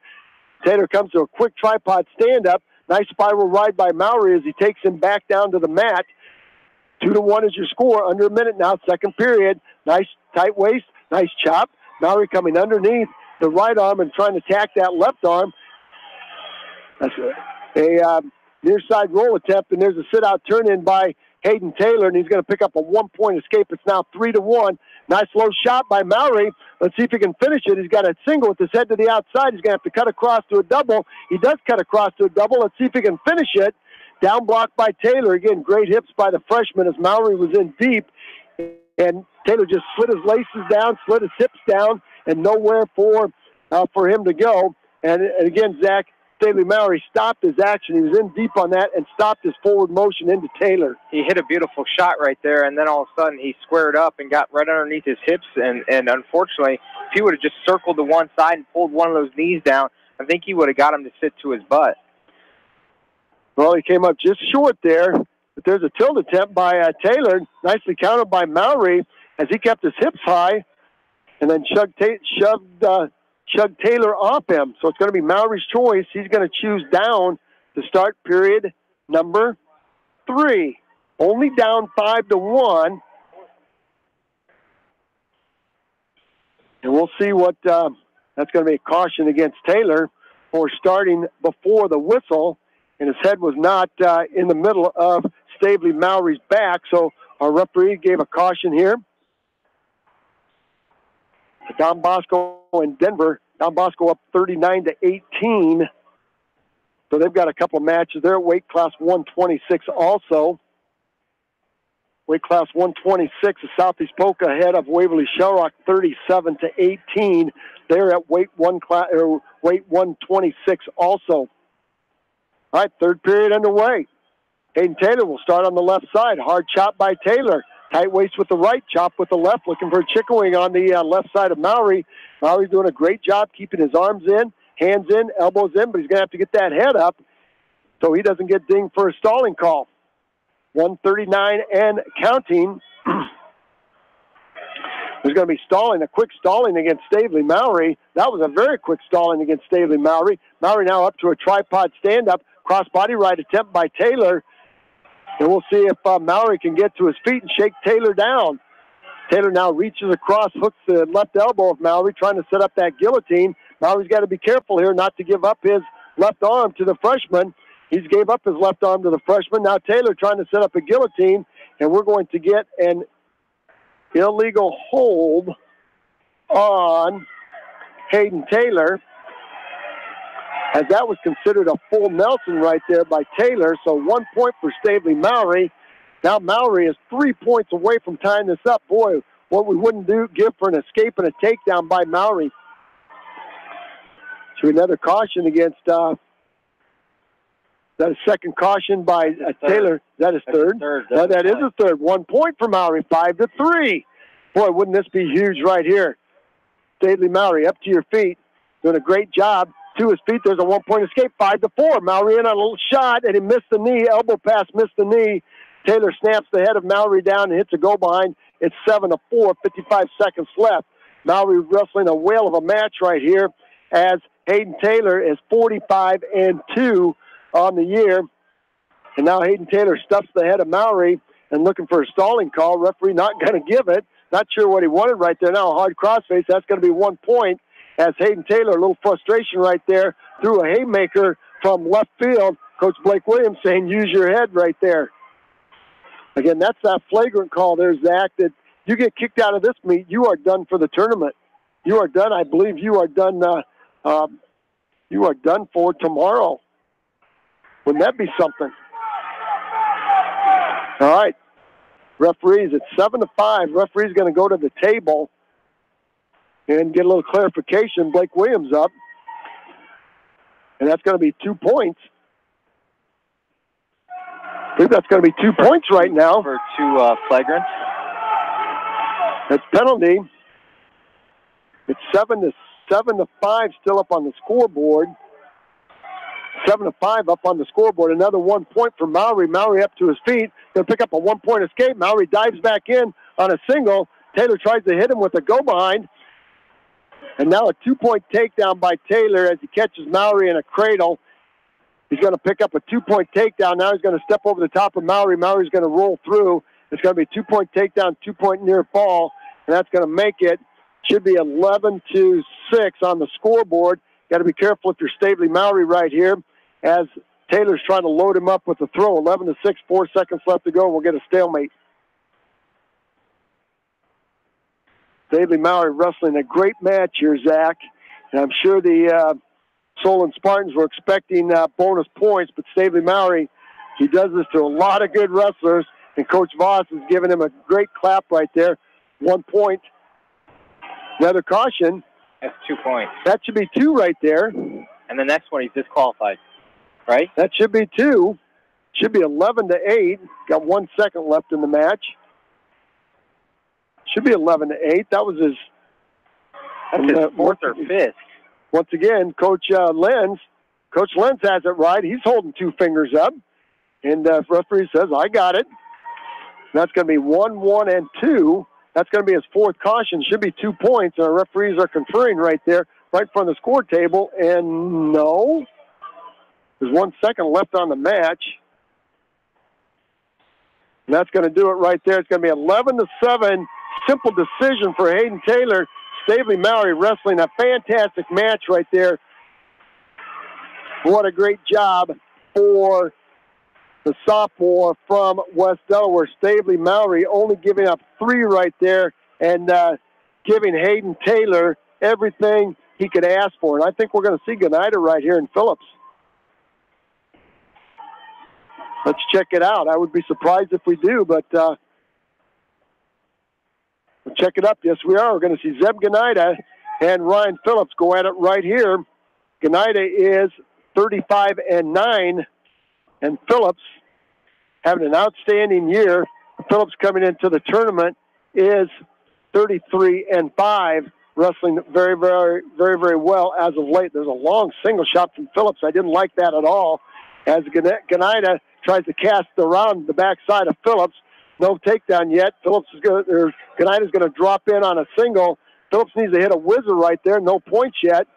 As Gonida trying to crawl, there's a 2-point takedown now by Zeb Gonida. Boy, I thought Phillips pulled the trigger real early on that shot without clearing the arms of Gonida. And Gonida picked up the 2-point takedown right there with 1:15 left to go in the match, or excuse me, in the first period. 42-12 is our team score. The last time these guys wrestled, it was a 51-18 win by West Delaware. And Coach Blake Williams trying to move his wrestlers around. And every move that he had, I think West Delaware countered with outstanding wrestling. 1-point escape by Phillips. Gonida, very tall, lean, 132-pounder. Coach Voss here. A lot of coaches would probably either forfeited this match or possibly put a JV wrestler out there. And Coach Voss, as we talked to him last week at the district at DeWitt, did that one time, and it cost one of his wrestlers a match. So he vowed not to do that again. So coaching strategy here, and again. Phillips looking for a good match here. 2-1, 22 seconds left to go in period number one. We are in neutral position. Again, the Hawks will win this. There's a long single shot attempt by Phillips. And once again, the long, lanky legs of Gonida have kept Phillips at bay here. 4 seconds left to go. And that's going to do it for period number one with Zeb Gonida up 2-1. On Ryan Phillips. Let's see whose choice it's going to be. And they're going to put Phillips down. I like to see Phillips continue to keep his pace up. When he keeps his pace up, he does a very, very nice job and continues to hit moves. Just be smart with the shots. Don't take those long shots against very good wrestlers right here. So once Phillips gets to his feet and gets his escape, he's got to get to the offense and get moving like he's used to. And that's going to be a really nice stand-up, good hand control by the senior from West Delaware, as Gonida had to cut him loose or give up a stalling. There's a 2-on-1 rush-in by Phillips. Gonida staying in that very square stance, and once again, Phillips taking a long single shot. Now Phillips taking another long single shot. He's got a knee slide into Gonida, and once again, Gonida very, very long, using those long legs, long elbows, hands, long arms to keep Phillips at bay. And Phillips is going to have to do something, Zach, to find an angle that straight-in shot just will not work on Zeb Gonida. Yeah, Gonida right now is just blocking him off with that long arm right in between his thigh, and so Ryan's not able to continue to keep his motion getting through those heavy hips. So he's got to hit side-to-side moves or a good high crotch and cut across to a double here. And we're going to get a stalemate. Referee's going to talk to both wrestlers here. Stalemate in neutral position. Back to action we go as Ryan Phillips now trying to work some hand control on Gonida. There's a snap and spin. Once again, Phillips a little frustrated there. Go behind attempt by Gonida. Gonida's waiting for Phillips to shoot and just looking for that go behind. Gonida hasn't taken any shot yet.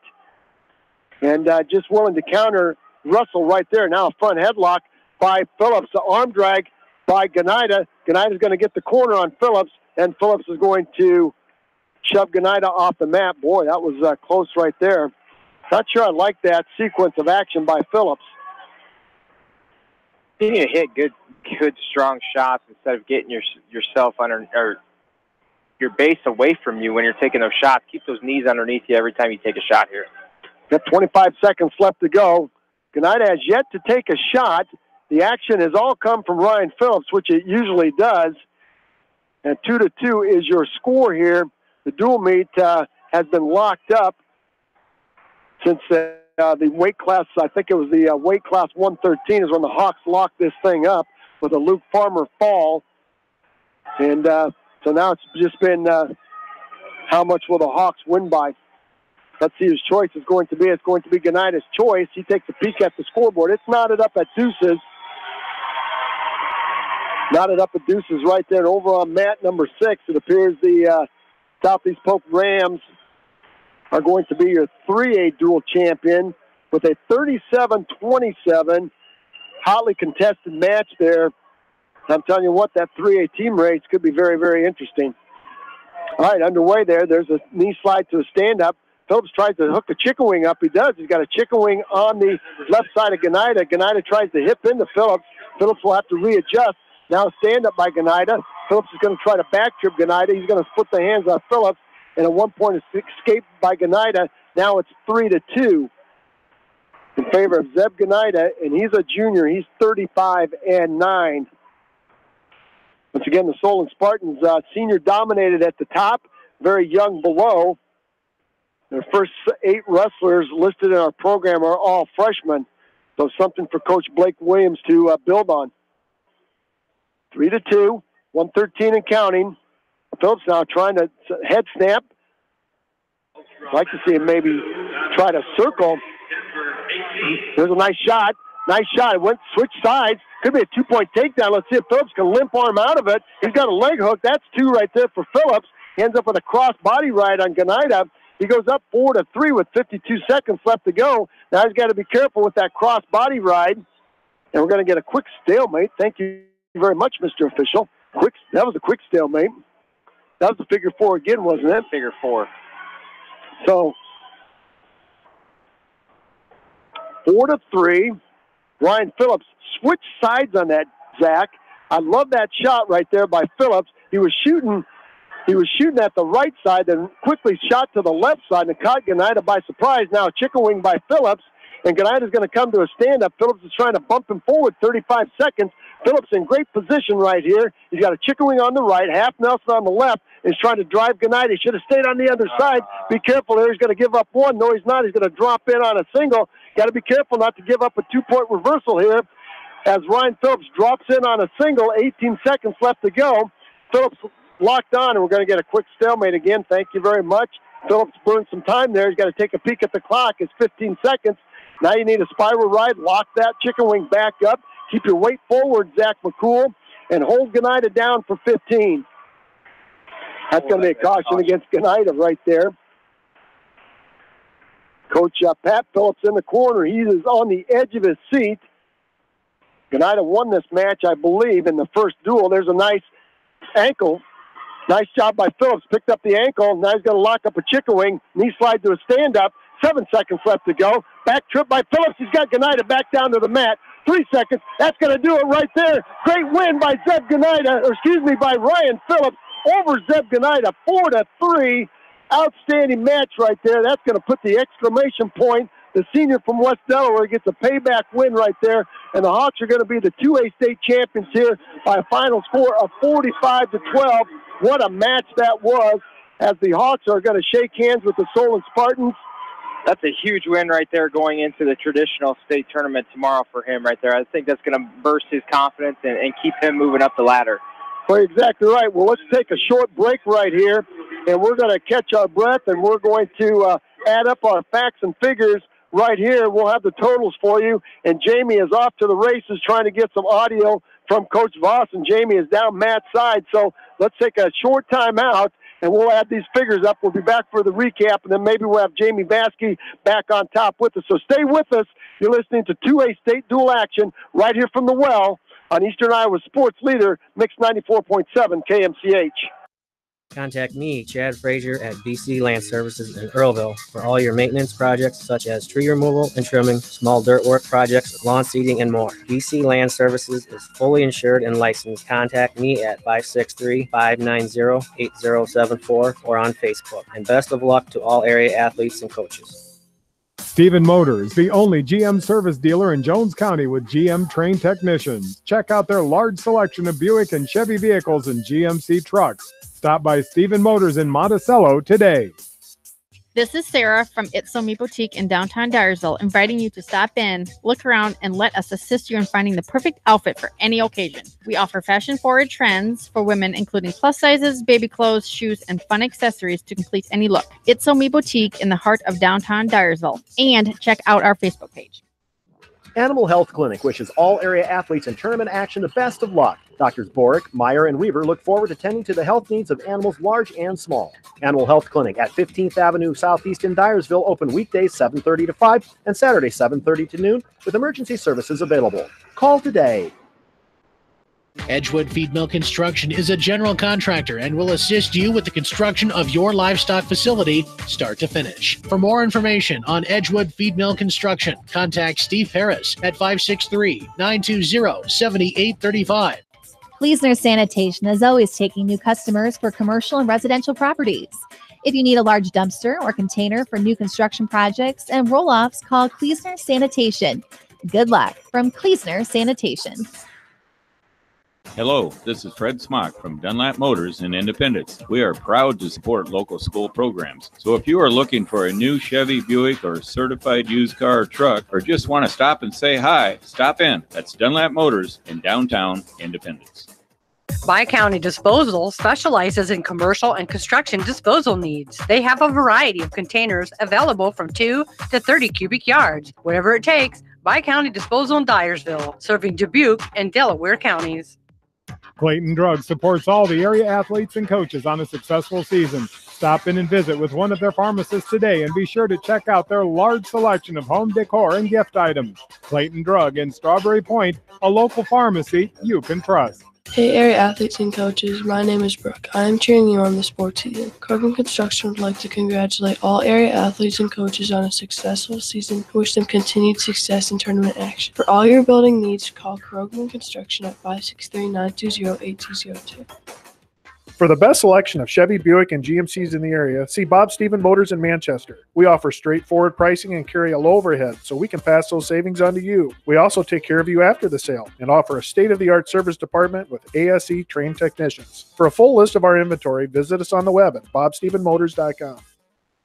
Nico and Nuviana Ag Automation are committed to customer satisfaction. Nico leads the industry in efficiency and innovation with mixed flow, screenless, quiet, and efficient corn dryer units. Nico and Nuviana Ag Automation, grain quality you can bank on. When it comes to financial planning, most financial companies focus on your income. At Northwestern Mutual, we focus on your outcome. It takes the right financial partner who cares as much about your future as you do, building a financial plan to meet your life's priorities and helping you achieve the financial security you're after. Focus on your financial outcome with Northwestern Mutual. Contact me, Mitch Payton, or Matt Schulte today. You and Northwestern Mutual, stronger together. Ramey Drug provides fast, convenient service from a professional staff.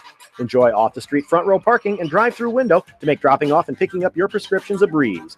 Caring beyond prescriptions, Ramey Drug on East Main Street in Manchester. American Trust and Savings Bank wishes all area athletes and coaching staff continued success. American Trust and Savings Bank with locations in Dyersville, Farley, Dubuque, and Des Moines. Simply better banking. Check them out at americantrust.com. Member FDIC, equal housing lender.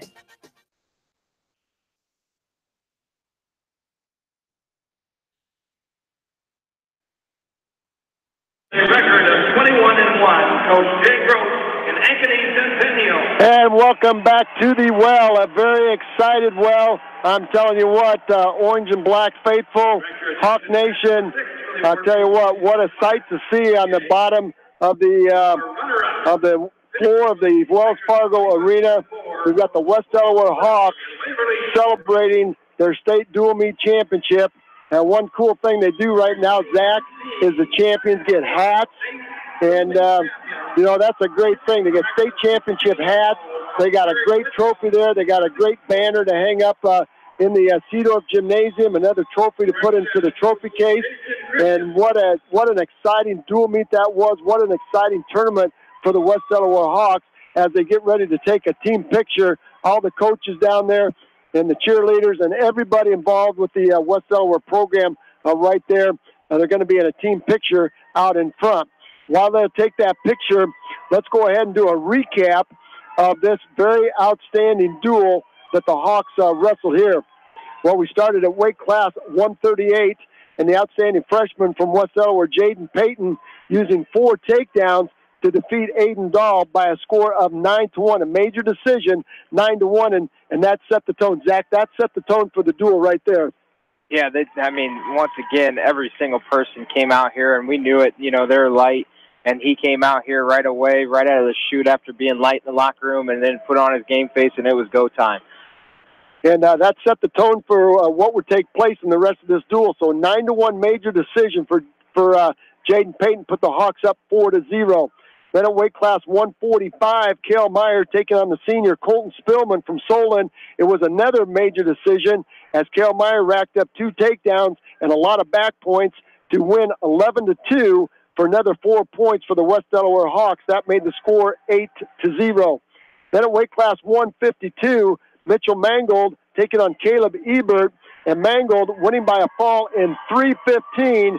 And this is where Coach Blake Williams started moving his kids around to take advantage of some matchups. And on paper, it looked like it might work, but the Hawks had something to say about that. Mitchell Mangold taking on Caleb Ebert. Mangold winning by a fall in 3:15. That put the Hawks up 14-0. Then at weight class 160, Jared Voss taking on Zach Bevins. Voss wrestled a whale of a match, losing a hard-fought match 4-2. That put the Spartans on the scoreboard at 14-3. Weight class 170, another outstanding freshman here for West Delaware, Wyatt Volker, using 3 takedowns over Andy Brokaw. It was an 11-0 shutout for Volker, another major decision. That gave the Hawks 4 more, making the score 18-3. At weight class 182, probably the heartbreak here of this duel, Jack Newhouse wrestling a whale of a match for 5 minutes and 50 seconds, and then Jack Flynn scoring a takedown. Good job, you guys. Scoring a takedown the last 10 seconds of the match. Newhouse losing to Jack Flynn 5-4, and that made the score 18-6. Weight class 195 saw Jordan Brees take on Seamus Poynton, another hard-fought match as Blake Williams was looking for a match up there. And Poynton, the regular 182-pounder, moved up to 195. Jordan Brees winning 3-2. That gave the Hawks 3 more, 21-6. Moving up to weight class 220, probably one of the matches of the night. Ben Petlin over a very good Adam Bach. Bach moving up from 195 to 220. Petlin all over that match, on his feet, kept his feet moving, scored a takedown on the edge of the mat to defeat Bach 4-3, giving the Hawks 3, making the score 24-6. Then at weight class 285, Carson Petlin taking on number 2 ranked Mike Hoyle, and that was a close match too, with Petlin losing 6-4. And again, I think Zach, I think the Spartans were counting on 6 right there, but Carson Petlin wrestling a whale of a match, just coming up short. Weight class 106, now it was Blake Engel taking on the freshman Caden Lamb. Engel winning by a fall in 125, making the score 30-9. And then at weight class 113, Luke Farmer taking on Jacoby Lahr. Farmer with a fall in 43 seconds, making the score 36-9. And that mathematically, the Solon Spartans were out after that match, as Farmer winning by a fall and sealing the deal for the West Delaware Hawks. Then it was weight class 120, Evan Woods getting his name in the books here with a fall in 107 over Lucas Campman. That made the score 42-9. Weight class 126, Stavely Mowry taking on number 3 ranked Hayden Taylor, and that was another good match for the West Delaware Hawks. Stavely Mowry holding Hayden Taylor to a simple decision, losing by a score of 11-7. That gave the Spartans 3. It was 42-12 at that point. Then going up to weight class 132, Ryan Phillips, the fine senior for West Delaware, putting an exclamation point on this dual win with a hard-fought 4-3 win over Zeb Ganida. Phillips getting the payback win right there, 4-3, gave the Hawks 3, and a final score of 45-12. Outstanding dual meet for the Hawks. Here's your totals. The Hawks won 10 matches to the Spartans 4. The Hawks had 4 falls, and listen to this, Zach. Solon Spartans did not have a fall in that duel, and right there, what a gutsy performance by West Delaware. You talk about it all the time, bonus points. Either give them or get them or don't give them up, and that's exactly what happened in that meet right there. Exactly right. And the takedown derby, again, another dominated meet by West Delaware as they win the takedown derby 20-9 over Solon. And then in the major decision category, 3 for West Delaware, 0 for Solon. Tech Falls, 0 for West Delaware, 0 for Solon. And Zach, another key point in this duel, no bonus points wins for Solon. Huge. Unbelievable in a dual meet. That's what we talked about several times with this West Delaware lineup. They're so deep, and that goes from, to their starters, to the guys moving here in and out. You didn't see as much here today, but you did see Monahan get in there and do a very nice job for him. But the depth right there and not giving up any bonus points throughout 14 weight classes is unbelievable. Yeah, the Hawks, Solon Spartan wins 4 matches, and they're all simple decisions. 4 times 3 is 12. So, boy, you can't put together. Coach Voss said last week that he has yet to see a best performance by these guys, and I think you just saw the best performance of the year right there by the West Delaware Hawks. And not only that, Roger, but if you go back there and look, it's 11-7, 6-4, 5-4, 4-2. So matches that you write in and the last second stuff that happens in that's unbelievable. Well, exactly right. Well, let's take another short timeout, and then we're going to come back and go right through the Class 2A action here today. And then we got Jamie Vasky hightailing it back up. I think he's got some sound for us from Coach Voss, so we'll look forward to that. So let's take another short time out. We've got some great sponsors here that are sponsoring state wrestling here at the Well. We'd like to pay them a little airtime. We're going to catch our breath and wait for Jamie to come back up, so stay with us. We've got more for you from the Well on Eastern Iowa's Sports Station, Mix 94.7 KMCH. Hauser's Water Systems has served Eastern Iowa with the best equipment and service the industry has to offer with their top-of-the-line products from Water Care. Hauser's offers a free in-home water analysis. Stop by Hauser's Water Systems in Manchester today. Water is all they do. Sight and good vision is very easy to take for granted until it is taken away. Advanced Eye Care Associates of Eastern Iowa is here to help you. Advanced Eye Care Associates of Eastern Iowa, located at 225 West Main Street in Manchester and 1113 West 3rd Street in Vinton. Hey, Richard McDowell here. After you've tried the rest, call the best for your heavy-duty wrecker needs. Accident recovery, stuck combines and tractors or sprayers. That's our specialty at McDowell Truck and Auto Repair, 563-932-2661. This is Phil from Gateway Appliance. We service most major brands of appliances, and we are Manchester's exclusive KitchenAid, Maytag, Whirlpool, and Amana dealer. Stop in and see us today in the Big Blue Building on West Main in Manchester, or call 563-927-3200. Clayton Drug, a local pharmacy in Strawberry Point that you can trust. Besides their friendly service and free local delivery, they have a large selection of toys and giftware. Clayton Drug, a must-stop in Strawberry Point. Delhi Lumber has products for every home and every budget. Delhi Lumber carries Midland doors, which are one of the best values around. You can see Midland doors today or call Delhi Lumber at 563-922-2404 for more information. Your Midland overhead door dealer, Delhi Lumber. Big town quality with small town service.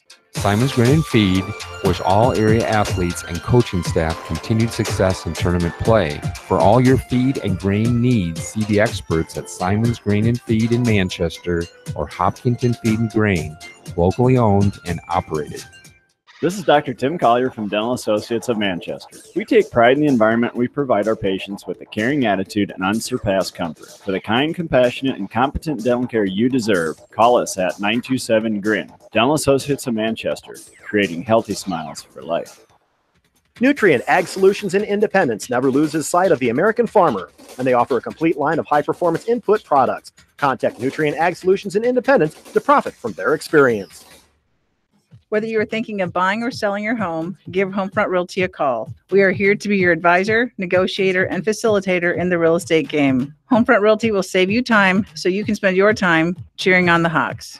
Call Homefront Realty at 927-2111. Advantage Home Medical in Monticello provides affordable, quality solutions for all your respiratory and durable medical needs in a caring environment with free delivery in a 50-mile radius. Advantage Home Medical in Monticello proudly supports all area athletes and coaches.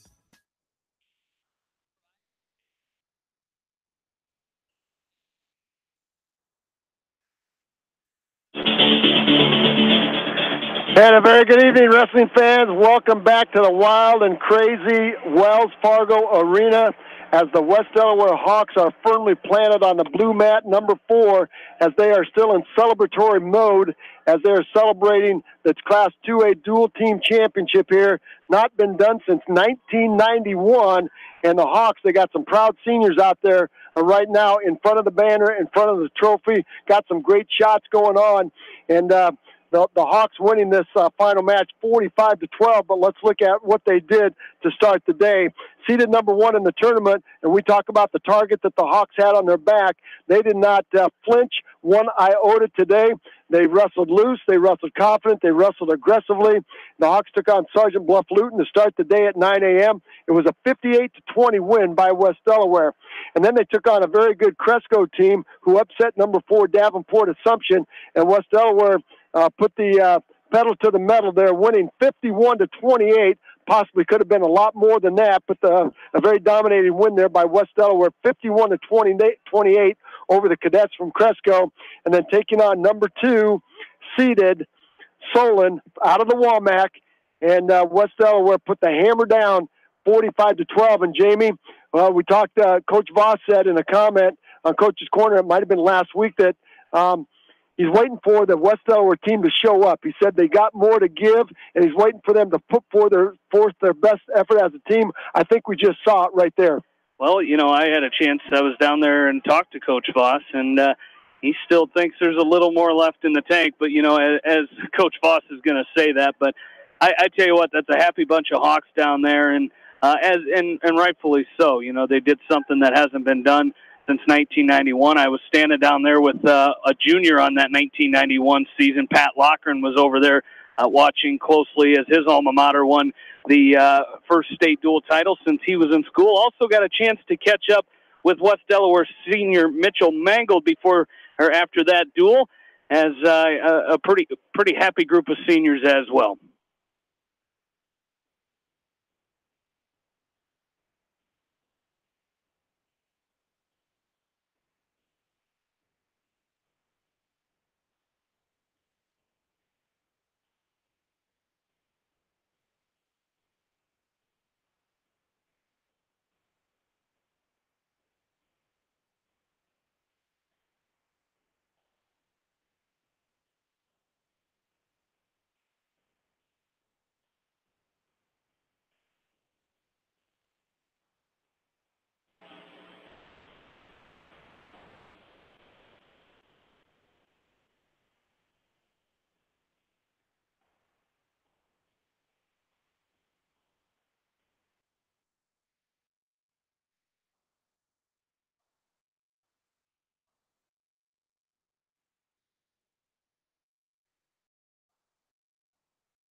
right, I apologize. A little technical difficulty on my end here. So, as I mentioned, had a chance to catch up with Mitchell Mangold, and here's what Mitchell had to say after the end of that duel. All right, Mitchell, you guys are going to come away here state champions.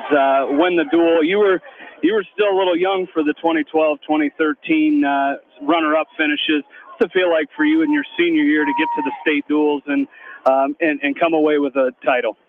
It feels great. Knowing where we started when I was a freshman, really winning a few duels, and each year just improving. We've all had this vision, and to walk away with it my senior year is awesome.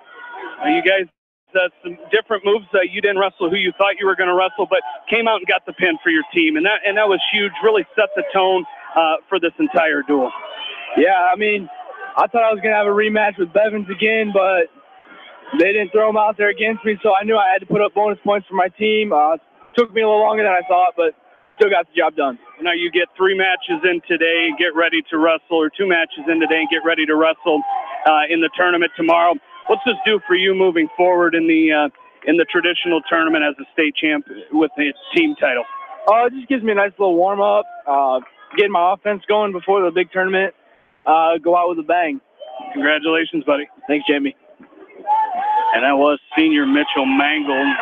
In the post-meet there as a real happy senior. And guys, the Hawks finished 20-2 on the season. And you know, really, that was huge for Mitchell Mangold. And even Ryan Phillips in that final match getting wins.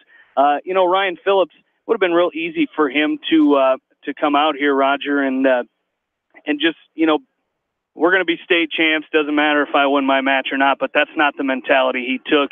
He wanted to win that match. He wanted to win the rematch against Zeb Gnida. Yeah, we talked about that before. We you know, a lot of coaches with the meet already decided might have put a JV guy there or might even forfeited that weight because it was all over at that point. But Coach Voss put Phillips out there, and as Zach said, that's going to be a great confidence builder for Ryan Phillips as 24 hours from now, he'll be in the traditional tournament and thinking about a win there. Yeah, and especially, you know, with the possible second-round matchup against Jalen Schropp. And same with Mitchell Mangold. Could have a second-round match, quarterfinal round matchup with Scott Betterton again. So great win for the Hawks. As we mentioned, 20-2 state champions. Had a chance to also catch up with West Delaware head wrestling coach Jeff Foss. Coach Fox finished second in 2012, second in 2013. How does it feel? Both a 1-point match and 1-point match. How does it feel to finally get the title? Well, I think, you know, these guys have been doing this all year, and they just kind of did what got them here and kept doing it, and it worked for them. So really proud of how far this team has come throughout the course of the year. We kept getting better and better and better, and I think our best is still yet to come. When did this kind of come into focus for you, knowing that this was a possibility or team had the potential? I honestly believed it the first week of practice. You know, the guys had a vision at the beginning of the year, and the thing with this group is they also had a work ethic to go along with that. And you put those two things together, and a lot of good things can happen. And you know, and that's kind of what happened all year. You know, we wrestled some of the best teams in the state, and we kept responding, and you know, Solon made some shifts in their lineup to, you know, to try to throw us off a little bit, but the kids responded again and definitely got what they earned. What does it mean to have Zach Fisher in the corner for this? He was able to get down on the mat with everything he's been through. They've worked for him all year. What's it mean to have him down here for that tonight? Well, it meant a lot because, you know, he's doing the same thing. You know, he's getting better each day and showing a lot of progress. And he's come a long ways from the first time I saw him when he was laying in a hospital bed and couldn't move at all. So, you know, he's got the same mindset that our team has. And, you know, I know he's going to keep getting better as well. You know, you started out with some young guys that got bonus points right off the bat, a freshman and sophomore. That kind of kick-started things with major decisions.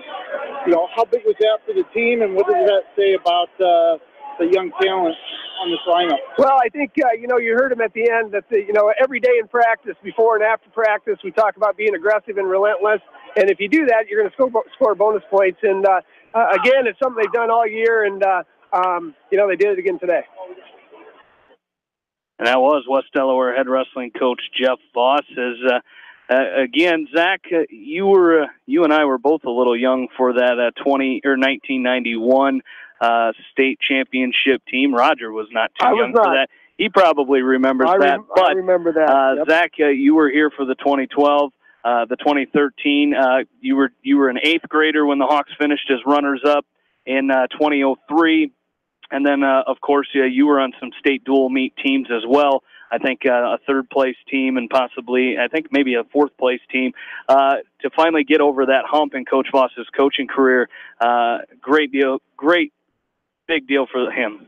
Yeah, it's a great job by Coach Voss and his coaching staff right there. As you see all these coaches that come out here and put the time in every single day to continue to build not only great wrestlers but great young men. As you can see, they're with Zach Fisher, and they continue to, pick him up as he continues to battle through everything he's gone through. Just a very, very nice job by them to get over that hump. You saw it throughout the entire year, facing their fears of going up against some of the top best teams every single day and every single weekend. Not only that, but the depth in the room. You continue to talk about that every single day of what that does to a room and to a program. And Jeff Voss and his coaching staff have really done a nice job of building a program. Well, to piggyback off that, Zach, the quality of competition in the wrestling room and the schedule that the Hawks wrestle during the course of the year have prepared them for this moment. But what I wanted to say is you just watch how the coaching staff works together. They talk all the time. They worked up a great game plan for this tournament, and that game plan paid off with the championship trophy, and you got a lot of happy Hawk Nation fans. The Orange and Black faithful were out in droves down below us, and I'll tell you what, they were a loud bunch, and when you've got that kind of backing behind you and supporting each one of these guys that has given it their all, it's a lot of fun to see. It's a lot of fun to be a part of. Roger, one thing that I'm going to say right there, they'll celebrate a little bit, but I guarantee it that coaching staff goes back to the hotel room, brings out their cameras and their videos, and they're going to go to the next opponents that they have in first round right away, because that's what we did. I was used to it. We came in, we planned out something, and I guarantee it they're going to get those kids ready for tomorrow. I bet you the fans that are down here staying at the hotel that don't have to be here till 6:30 tomorrow night won't be watching tape. I bet we could take a pretty good guess. I want to clear something up here for those listening online and maybe accusing Roger of maybe lying a little bit. He said that I heard that Roger said I was going to hightail it back up here. I hightailed it back up here, so Roger was not lying.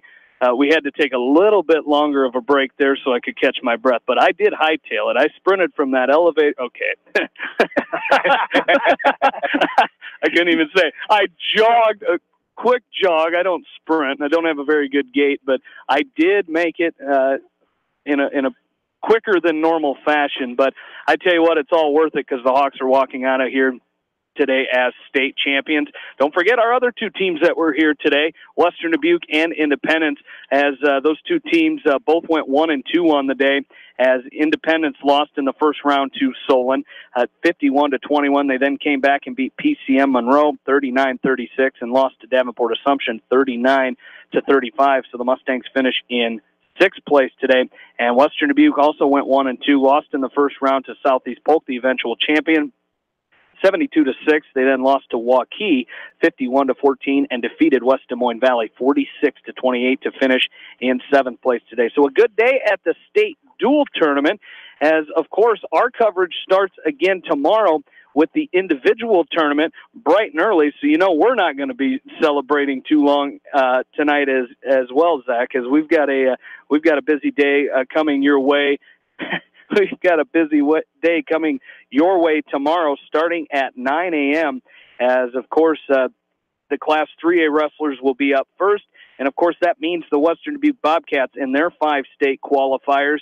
And, of course, coming up in the afternoon session, that's session 1, first round and first round consolations. And then at 1:30, it'll be the Class 1A wrestlers, first round and first round consolations. And then 6 o'clock tomorrow night, it'll be the Class 2A first round and first round consolations. We love this time of year, but it always goes so fast. But I tell you what, good way to start it here. And we look forward to doing it again tomorrow and, of course, the rest of the week through Saturday. So I want to thank all of our sponsors again of postseason wrestling here on KMCH. Without them, this broadcast would not be possible. So we encourage you to please get out there and shop locally. Of course, our extra tournament sponsors as well. Thank you for everything you do and letting us bring you high school wrestling here on KMCH. Want to thank everybody that ran the board for us today. Mike Johnson bright and early this morning, Janelle Tucker and Rob Edwards, and then, of course, Ashley Vick this evening, keeping us on the air throughout the day. And most of all, thank you, the listeners, for tuning in to high school wrestling here on KMCH. So, for my partners, Roger Reed and Zach McCool, this is Jamie Vaskey saying so long from the Wells Fargo Arena in downtown Des Moines, Iowa, where once again, your West Delaware Hawks, the 2019 Class 2A state dual champions. And that's going to do it. You've been listening to the 2019 state wrestling coverage right here on Eastern Iowa Sports Station, Mix 94.7 KMCH.